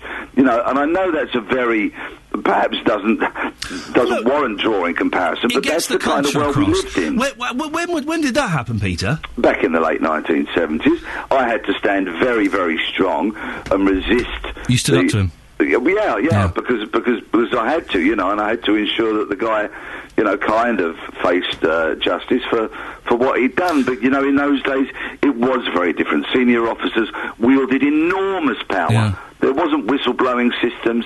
People weren't encouraged to talk about wrongdoing. On the very contrary, they were encouraged to join in wrongdoing. It was a very different world and very much darker days. One thing that this has got me wondering, and maybe I'm going completely off track here, that if the police gave Jimmy Savile such, they kind of ignored and turned a blind eye, is it possible that a senior policeman could have been involved? Well, I don't really want to go down that route because I have no evidence to support or otherwise that kind of thing. But the sheer size of his personality, I'm sure, would have been very, very daunting for people and may have frightened people into keeping quiet. Fortunately now, celebrities, in many regards, are subjected to enormous kind of scrutiny by the media, a 24-hour media, and I'd like to think that the opportunity for somebody, no matter how large their personality and how big their profile, I'd like to think the opportunity for somebody to kind of behave with impunity now is far, far less likely than it was back in those days. Peter Blexley, thank you very much, founding member of Scotland Yard's Undercover Police Squad. We can go now to Rob Wilson, who's MP for Reading East. He's written to Buckinghamshire Healthcare NHS Trust, requesting a full inquiry into what happened at Stoke Mandeville. Morning, Rob. Good morning. Rob, what have you said in your letter? Well, essentially, can I just say firstly, the scale of all this Jimmy Savile stuff is absolutely staggering.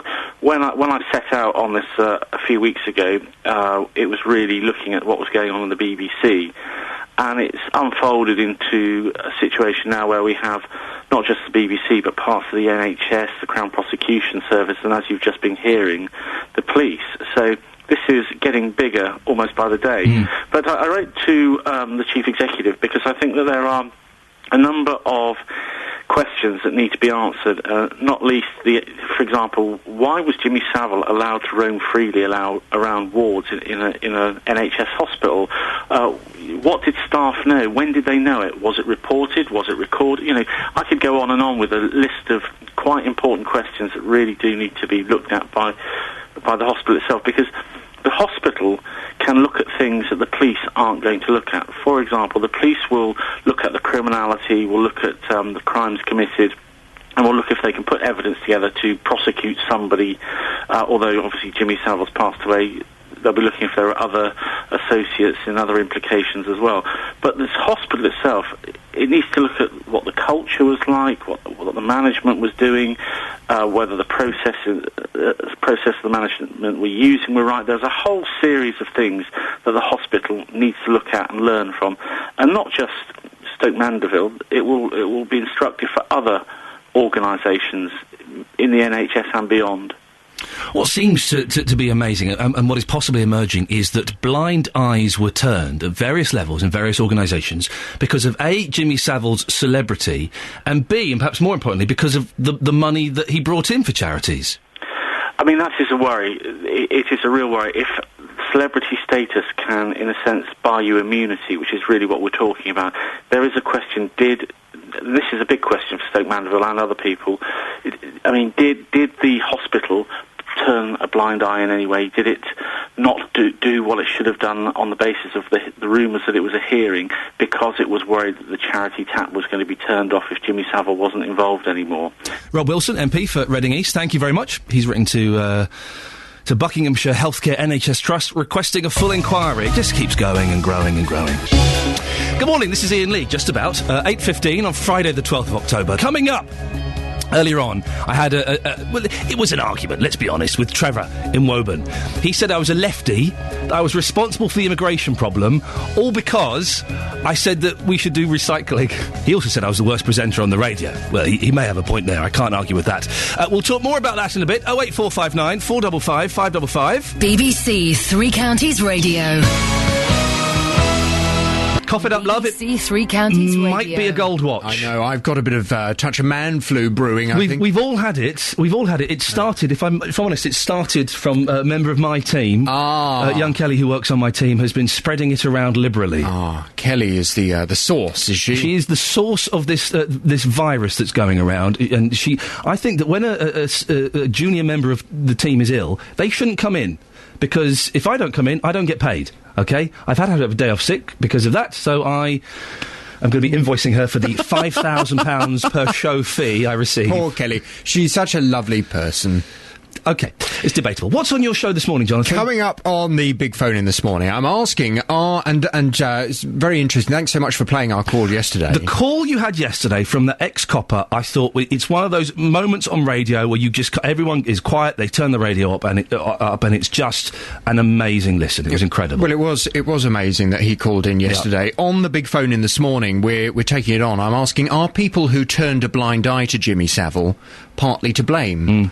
So we're here. You were talking about it earlier, the fact that there are now suspicions that people in the NHS, people at the BBC, people in the police now, they knew. There were people who knew what Jimmy Savile was doing, and yet what did they do about it while he was alive? What did they do? Nothing, it would appear. So are people who turned a blind eye to Jimmy Savile partly to blame? I want your calls from 08459 455 555. Do you think they're to blame, or do you think that's actually quite easy to say, but blowing the whistle on someone as big as Jimmy Savile, it's easier said than done? I want your calls at 9 on the big phone-in. Well, there's several things, isn't there? There's always the threat that he raised so much money for charity that the charities would lose literally millions of pounds. And he just had such a huge personality. Not in any way justifying it, but people like that are terrifying. You know, they're terrifying to come up against. And if you're a lone voice, if you're a woman in your 30s, 40s, you're abused 20, 30 years ago, who's going to believe you? If you stand up on your own, that's the, I guess, the impression these people would have. But I think it's a fascinating way of looking at it. Listening. We will discuss it from 9, and we'll see what people think. I look forward to listening, Jonathan. Thank you very much. See you later on. Have a good weekend. 08459 455 555 is the phone number. If you want to call Jonathan, give him another 40 minutes or so. He needs to settle into a bit. You can email him, of course, 3cr@bbc.co.uk. We've had a tweet on recycling. You can tweet us at BBC. What is it? At BBC 3CR, isn't it? Yes, that is our tweet address. Leah said, Iain, I despise recycling. In fact, I go out of my way to anti-recycle by putting foodstuff in the recycle bin. Good day. Listen, it's our responsibility to do this. And Jonathan came in and said, look, I'd love to have an argument with you about this recycling, but it's probably inappropriate. We should focus on the Savile stuff. But maybe that's a battle for a later day. I would love... Listen, bosses, if you're listening, one day, can Jonathan and I do a show together where we just argue? Because I think we're opposing on so many different views. Wouldn't it be great? I would listen to that. A show where he sat on one side, I'm sat on the other, and I put him right on quite a few things. We'll sort that. Maybe over Christmas. We'll sort that out as a Christmas special. That could be quite a good listen. It's true. Now, if you live in Aylesbury, you might have noticed big changes to your rubbish collections over the last month. You should have new bins for recycling, and your collection date may have changed. Always confusing when it happens. And also, a lot of people aren't particularly happy. More than 600 calls are being made every day to the District Council about the new system, and we discovered on this show that around half of them are complaints. Collections are apparently being missed and people are facing long delays calling the waste hotline. Well, from Monday, 3/4 of households in Bedford will have a new collection day. Joining me in the studio is Professor Chris Coggins, an independent waste management consultant from Luton. Good morning, Professor. Good morning. Why do councils experience so many problems with bin collections? I think partly it's down to poor planning in preparation. Yeah. Obviously, households get used to doing a certain thing. So if they're used to using a particular type of bin, or they've got a bag or a basket, then any changes need to be well thought out, well planned, and well communicated. And that means obviously taking into account any language issues, any social demographic issues, and properly communicating the material. Leaflets should be clear. Yeah. I spend time looking at leaflets from around the country, and I'm always surprised that the leaflets aren't always properly proofread, and people look at them and think, well, I don't understand that. Oh, the Christmas leaflets saying when you're getting your bins collected over Christmas are a nightmare to understand. They never make it quite as clear. Is it coming on a Tuesday or is it going to be a Thursday this week? It's all over the shop. We're talking about recycling. Yep. Are you a fan of recycling? I'm in favour of recycling, but it's got to be done in the correct way. A lot of people, a lot of callers to this show have said that recycling is the council's responsibility. I pay my council tax. Why should I do their work for them? I think at the end of the day, everybody has got a responsibility. We buy things. Some of those things are over-packaged. We buy things we don't need. We buy too much food, and we create waste. And we expect waste to go away. But where does it go? It goes somewhere. And at the end of the day, I think most people now recognise that waste is a resource in the wrong place, in the wrong quantity, the wrong quality. Is recycling effective? I had an argument with a gentleman called Trevor earlier on, and I think that we should recycle because it doesn't take any time. I've got 2 bins. I put glass bottles in one, plastic in the other, rubbish in the third. So I've got 3 bins. And Trevor was furious, and he said, I'm not going to recycle. It's not my responsibility. I shouldn't be doing it. Is it actually having any effect, recycling? Is it going to make the world better for my kids and my grandkids? Yes, I think eventually when we start getting proper recycling on the go. At the moment in the UK we've got 40% recycling rates. That's a lot more than we were doing even 4 or 5 years ago. And at the end of the day, recycling means that we're digging less waste out of the ground, we're cutting down fewer forests to make the wood, for the pulp to make the paper. What is confusing is you go from council to council and they have different kind of recycling schemes, and in some you just have 1 bin and you put everything in, and some you've got 2 bins, some you've got the food bin. Why is there no consistency about recycling? In part, I think it's lack of government leadership. There's no reason why government should take a lead and put down common standards. And at the end of the day, when you go around the country, and as you say, you're talking about different numbers of bins, then basically it's a case that there's 2 main ideas. One is that you give people a number of bins and they expect the households to separate them.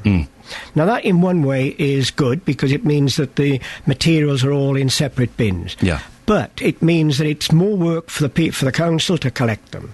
But the quality is better. In the case of other councils who provide 1 bin where all the recyclables go in, the danger is even those recyclables can contaminate each other. OK, listen, stay there, Professor. We can now speak to the Mayor of Bedford, Dave Hodgson. Good morning, Dave. Morning, Ian. What changes are happening in your area? Well, we're keeping our weekly bin collections, and I think our recycling system's simple. We've got an orange bin that you can put in the cardboard, paper, cartons, plastic, metal packaging. But the thing that's changing is that we're changing the days. We haven't rerouted. We haven't looked at the routes for 10 years, and by changing the routes, we can save ourselves about £200,000. So as well as the people's days, over 3/4 of the population will have their day of collection changed, but you'll also have the time. So if ever we can make sure they check. There's been leaflets, as Professor Coggins said. We've actually put literature out, made sure we've been people aware. If you want to check which day, if you haven't got the leaflet, go on the website, bedford.gov.uk/bins and check up. You put your postcode in, find out which day your bin will be collected. We heard from Aylesbury that they've missed out about 100 properties. Are you sure you've got everywhere covered?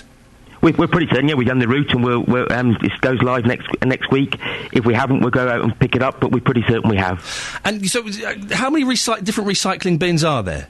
There's one for green waste, so that's stuff from the garden. There's one other, and then there's the residual waste. The residual waste will be collected weekly, the other two alternate. So your bottles and your tins and your plastic, they're all going in the same bin? Yeah, unfortunately glass doesn't go in. There's very little. Most people take the glass to a site at sort of one of the bottle banks. Professor, what do you make of that? Does that sound sensible? I think that's okay, as long as people hopefully walk to the bottle bank. They don't take the car. Yes. Or do it when they're shopping, of course. Or perhaps drive when they go to the supermarket. That's another idea. But the issue is it's another bit of a hassle that they're expected to do something. Yeah. Dave, so you're happy that everything's going to go through smoothly, are you? Yeah, obviously it starts next week, so we find out, but people know about it. This kind of, the programme here helps. It all changes next Monday. Make sure you know which days your bin goes out. It will change. We've also used the opportunity to tell people to hopefully clear. I'll send you a leaflet, make sure our Christmas collection is clear to you, and let people know when the Christmas collections are as well. We've had a lot of callers this morning saying, why should I bother recycling? I pay my council tax, you should do it. Well, I mean, absolutely. But of course, if we do recycling, we do get some money back, so we keep the council tax down by doing that. There is an actually economic argument to this. If you can recycle, we do get some money for the recyclings. The better it's recycled, the more money we get, and that, as well as actually the environmental impact, it does have a financial one.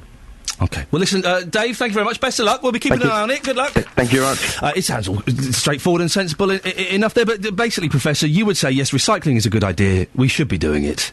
At the end of the day... Oh, there you go. I saw you there, yes. Sorry. Yes, I think it is important, but I think we have a contrast between what the Bedford person was saying, that keeping glass separate is, in my mind, the best route. OK. Because the paper industry does not like glass in any paper that it collects. Right. So at the end of the day, councils, when they talk about the economics and so on, they've got to be prepared to look at the quality that they get. And the quality that you get from putting all the materials in one bin is sometimes less than collecting the individual items separately. If you don't recycle, you should go to prison. I think that, seriously, because you're ruining the planet for my kids and their kids and stuff like that. Professor, thank you very much for coming in. Professor Chris Coggins, Independent Waste Management Consultant from Luton. The BBC in Beds, Herts and Bucks. This is BBC Three Counties Radio. There is a hive of activity in the BBC Three Counties studio as a team of electricians and boffins and sound engineers set up for our guest that we're having just before 9 o'clock. I'm very, very excited. Coming up in the next half an hour, we'll be looking back to the 10th anniversary of the Bali bombing, more on volunteering, and also we will be having a live guitarist, electric style, in the studio. Talking about rubbish as well. Rubbish collections are being changed, and it's got me onto collections and recycling and all that kind of stuff. There was a cracking argument at 6:30, thereabouts, with me and Trevor, who says, because I think that if you should recycle, if you don't, then shame on you. Shame on you. And Trevor was furious. He called me a lefty, said I was the worst presenter on radio. There may be something in that. I mean, I would argue that James Whale is perhaps worse. But yes, you know, I'm pretty close down there. But thank you for that, Trevor. If you want to hear that call, it'll be on the Facebook page later on. We'll put it up as an audio boo. Go to Facebook, find the BBC Three Counties page, and we'll post it up there. But Norma is in Hatfield. Good morning, Norma. Good morning. What's your take on all this rubbish?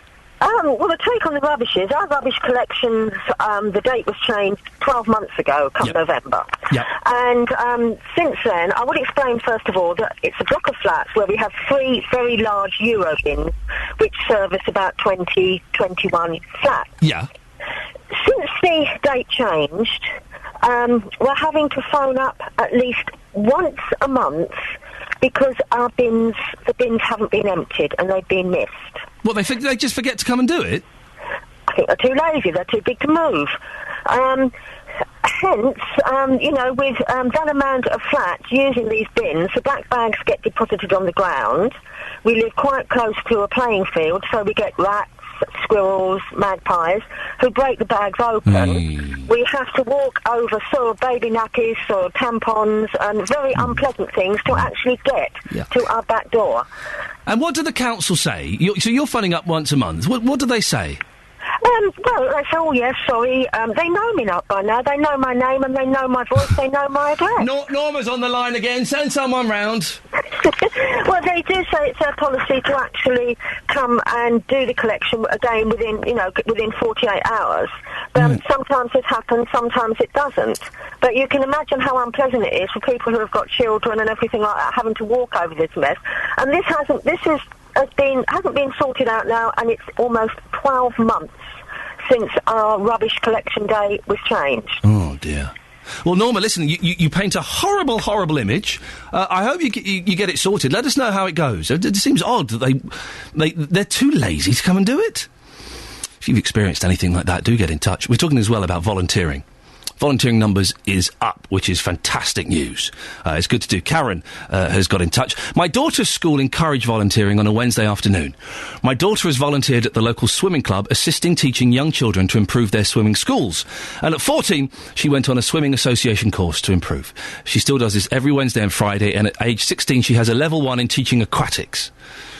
It is a good thing to do. No, I did it for 2.5 years. I will do it again when life kind of gets back more into order a little bit. I'm more used to getting up at 4 o'clock, and I find something else I want to do. 08459 455 555 is the telephone number. Now, today marks the 10th anniversary of the Bali bombing, in which more than 200 people were killed. Among those who helped with the rescue efforts was firefighter Russell Ward from Nash Mills in Hertfordshire. He's kept in contact with the families, and here he talks to Justin Dealey about Jodie Kearns, who sadly lost her life. Jodie's an experience that sometimes I think divine might be too strong a word, but it felt like that. It was 24 hours into the bombing when I ended up going from the hospital to working in the field hospital on the tarmac on the airport with the Australian military. And Jodie had come out of the back of an ambulance and was critically injured and very serious. And I just put a young girl in a body bag that sadly died just before that. And the medics asked me if I could try and ventilate and do CPR to keep Jodie alive at that point, because they needed to do surgery on other people. But they pre-warned me that she was going to die and had about a 3% chance of survival. But when I was working with Jodie, I felt a love from this woman, and she was slipping away, but you could feel her spirit would not let go, and I felt that with Jodie. So I worked on Jodie for 2 hours, and it goes back in my life. I was in a monastery for a little period of time and was taught how to work with someone dying, and it all come back in that moment. It was just about love, and I know I connected in that moment with a love that's beyond ego, that was very special, and that life force in itself of that love, I know was sustaining Jodie, and she was asking that of me at that point. The world disappeared in that period of time, and when I handed Jodie over to the Hercules jet crew and the medics, I just asked them to love her, to keep her alive, and there was people crying in the area, the conversations, and felt that love from Jodie. So I went to Australia for a funeral. When I met her mum, I was able to spend the full day, just me and Trish, and she took me to Jodie's flat and showed me her letters and her dresses and her outfits. And the day Jodie died was the day she was born in my life, and Jodie stays with me and always gives me strength and faith. And her mum is adorable, and I love her dearly, and I'm blessed for that connection. And Trish also pointed out she believed that Jodie was on earth for a reason, and I'm convinced that she was the light in a nation's darkest hour, and was an inspiration to millions. So he's a very, very special person to me. Firefighter Russell Ward, who helped out during the Bali bombings. Now, among those who died was 37-year-old Jonathan Elwood from Albury in Hertfordshire. His brother Tobias is now the Conservative MP for Bournemouth East. Good morning, Tobias. Good morning. 10th anniversary. How does that make you feel? How are you feeling this morning?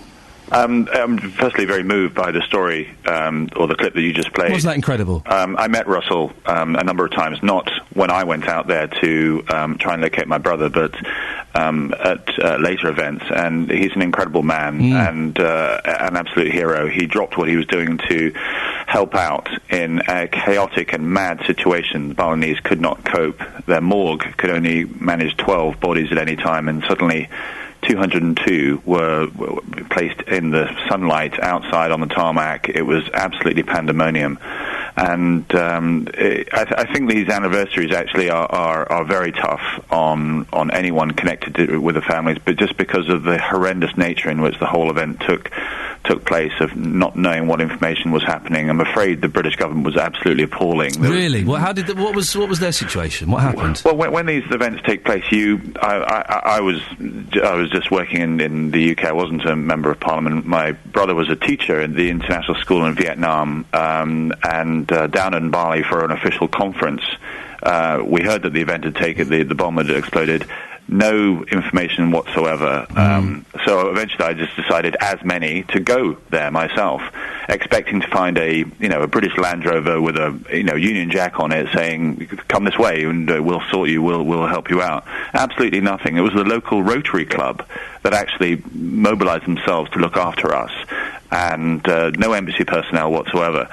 And I had to eventually wander through the bodies and identify my brother myself. And in fact, when somebody from the Home Office came to assist, he had to be sent back because he couldn't cope with the with the situation. It was, thankfully, that has now all changed. Jack Straw, this Foreign Secretary, has now got emergency response teams who are trained to help out in natural disasters as well as things like this. But so these anniversaries are actually, we miss our loved ones every day, but just because of the horrible nature of the event itself.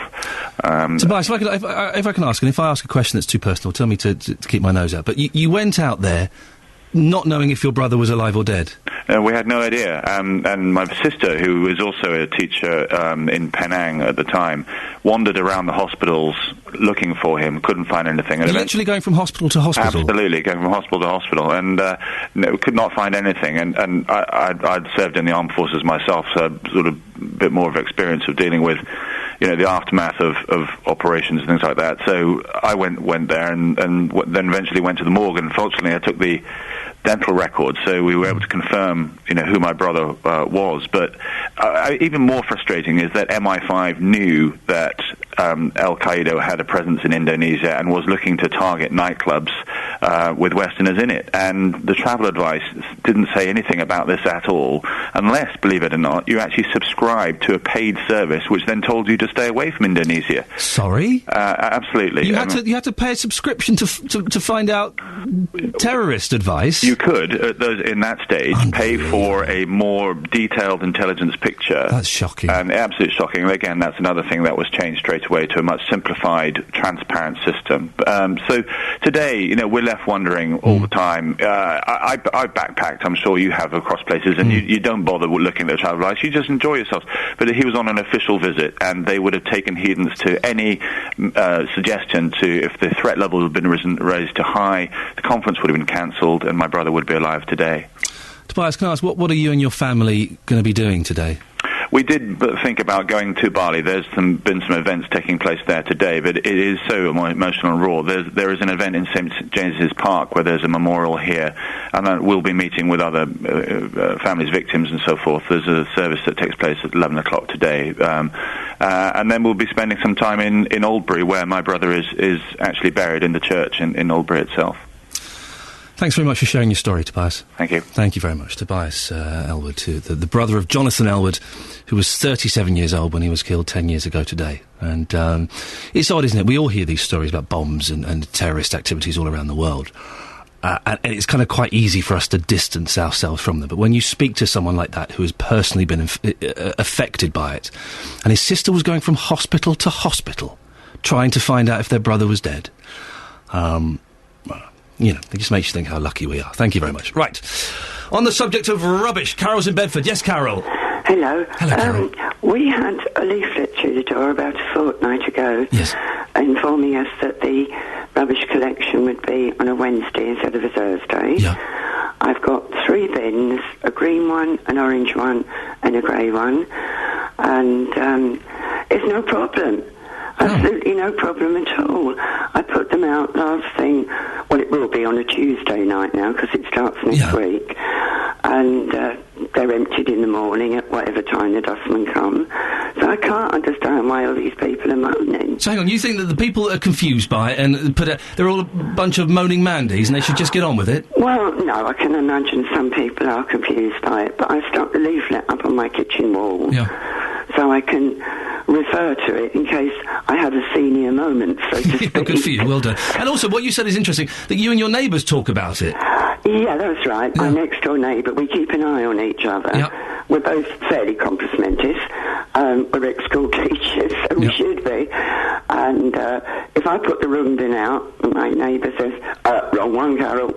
Fantastic. And if he puts the wrong one out, I say, wrong one, Carol. You fool. Carol, listen, thank you very much. Karen Bedford, let's see what the problem is. The routes change. She's coping with it. Right, travel news now. Sophie Tyler, who has seen a UFO, I believe. Coming up, we're going to celebrate 50 years of Marshall amps with rock. BBC Three Counties Radio.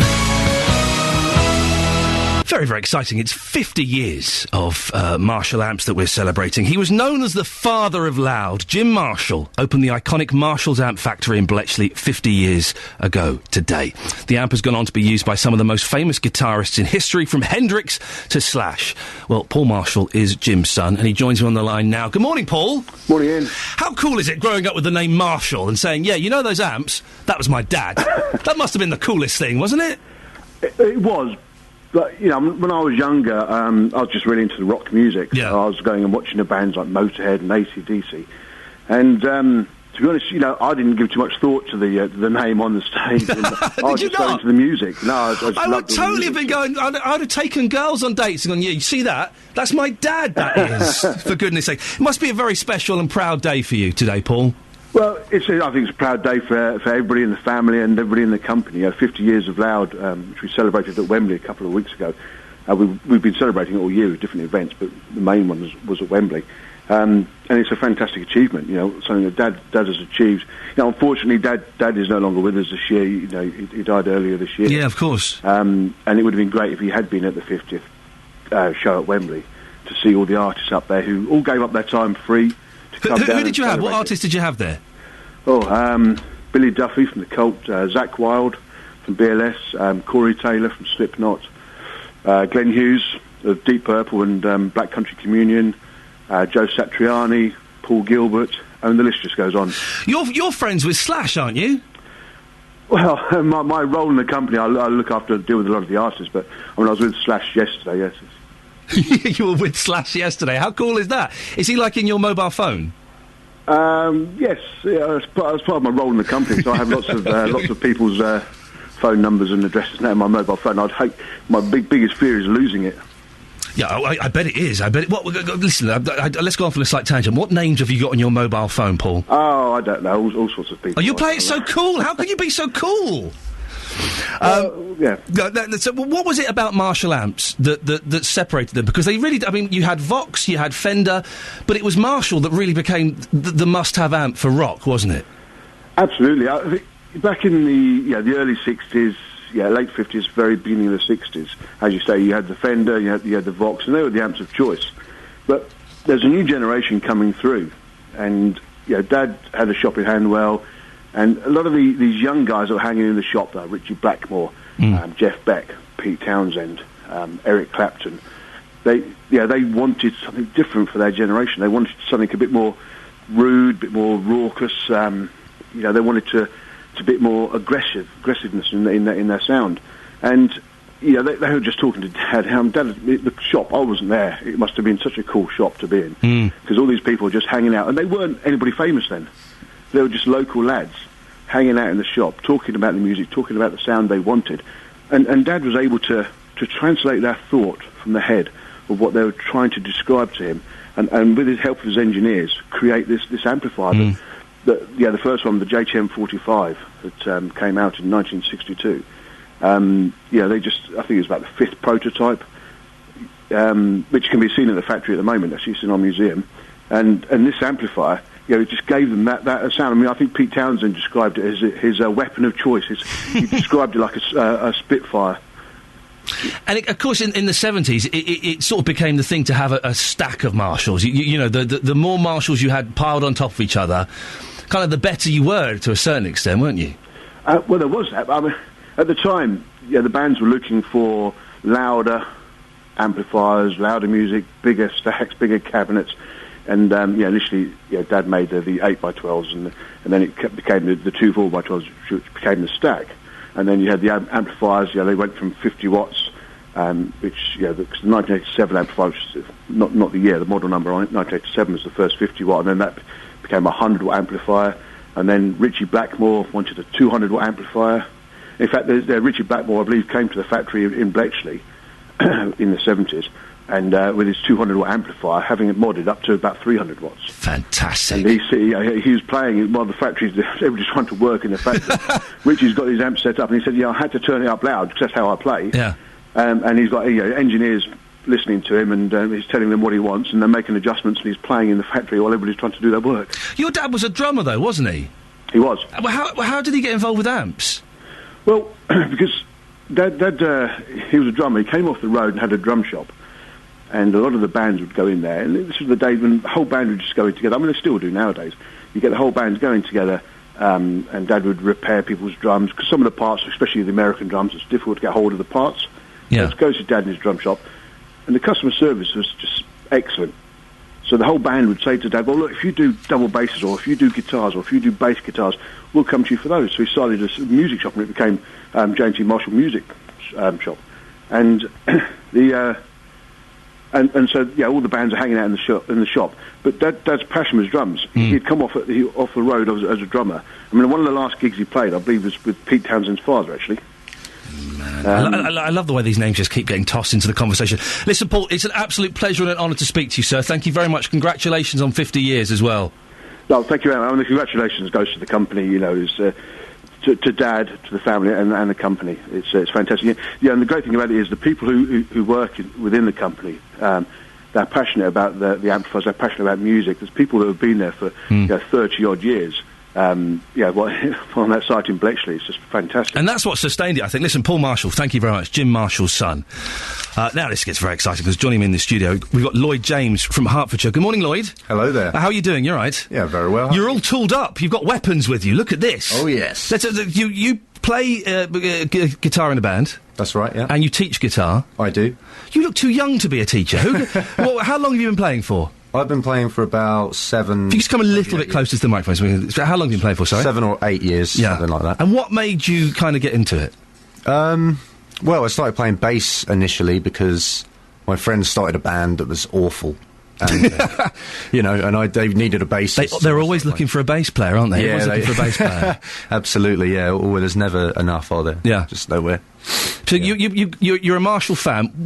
What is so special about Marshalls for you? Why are they your amp of choice? Well, I suppose it's the classic crunch sound that you get with Marshalls, because that's what they were sought after for initially, weren't they? That sort of, just that slightly heavier, crunchy sound that you couldn't get anywhere else initially. Can we have a little listen? You're tooled up. I'm going to shut up because I want to hear you play some rock. Let's see what you've got. Okay, well, I suppose the obvious quintessential rock riff is the good old Smoke on the Water riff.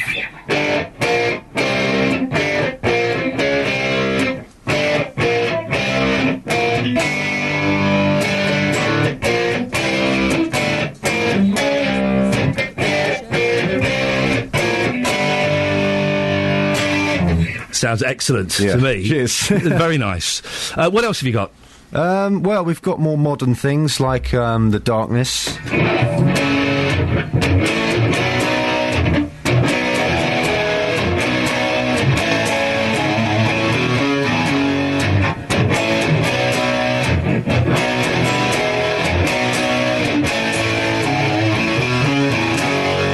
And I'm quite jealous of Paul because he knows Slash. I'm quite heavily influenced by Slash. How cool is that? He was really playing it down. He's got Slash's phone number in his phone. I know. I wonder if Slash knows what his name means over here in the UK. So I hope someone has told him.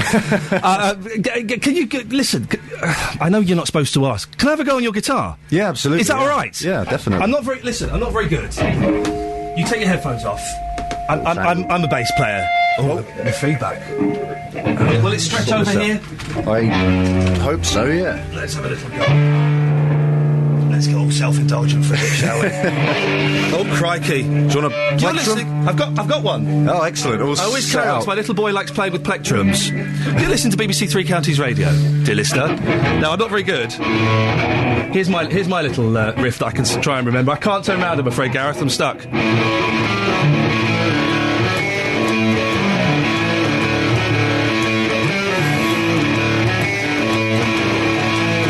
That's it. Pleasant Valley Sunday by the Monkees. That's very good. I was not expecting that, to be honest. It surprised me. I look like an idiot. I look like an idiot. I play like an idiot, but it's the only riff I vaguely know is Pleasant Valley Sunday by the Monkees. Who got you into the guitar? Who's your guitar hero?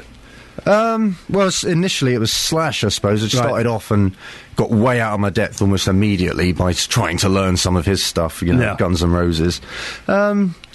But I suppose Tom Morello is probably one of my... Who's Tom Morello? People Rage Against the Machine Right, guitarist. okay, yeah, people might not know that name. Absolutely, yeah. Well, he's... just the noises he makes with the thing is just ridiculous. Would you agree with me that Hendrix was rubbish? Come on, man, let's not fall out, Lloyd. Oh, look, I'm playing guitar with my teeth and then doing a wee-wee on it. Yeah, whatever, just play us a song, Hendrix. I not for the time, I suppose, but you look back and you sort of think, yeah, it's all good, but things have... sort of come along a lot since, haven't we, really? There are some people, you see, for me it's Townsend is kind of the guitar god for me, and you see people like that who just make it look so easy. Yeah. They can just sit there or stand there and just make amazing sounds people coming like out of their me. guitars. Yeah. Well, you're pretty good. You're not bad. Go, give us something else. Give us a burst of something. Well, I can give you a solo from one of our own songs, if you like. Go on then, let's hear it. That might be worth doing.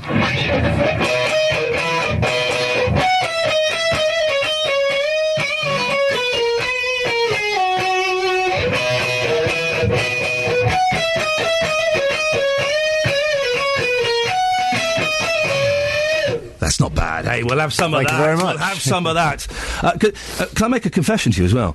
Yeah. I've never, and I don't want you to play it, I've never heard Stairway to Heaven by Led Zeppelin. You've never heard Stairway to Heaven? No, I've never heard it. I've heard the bit about she's buying a stairway to heaven. I've heard them sing that bit. Right. But I've never heard the rest of it. So you're doing a show on the 50th anniversary of Marshall? Yeah. And you've never heard? Yeah. So, okay. Are you going to walk out in disgust? No, not really. I don't know how you've managed it, though. I know, the thing is, I've got so far in my life that I'm nearly 40, I think, I'm going to try and make it to the end of my life without ever hearing it. Quite a challenge. Only ever seen one episode of Friends as well, but now we're going off on a tangent. Lloyd, listen, thank you so much for coming in. What's the name of the band? Tuberies, we're called. Have you got a website? Can people come and find you somewhere? Yeah, we've got a website, Facebook, SoundCloud, Twitter, YouTube even. Whoa. We're sorted out. Look at you and all your social media networks, for goodness sakes. Really nice to meet you. Thank you very much for coming in. Cheers, chaps. If you missed that or you want to see it, then Lloyd playing his guitar and me attempting to play his guitar was filmed. Go to the Facebook page, find BBC Three Counties Radio. The footage will be up there. Have a great weekend. I'm back on Monday at 6. Jonathan's up next. Getting beds, hearts and bucks talking. This is BBC Three Counties Radio. Thank you, Iain.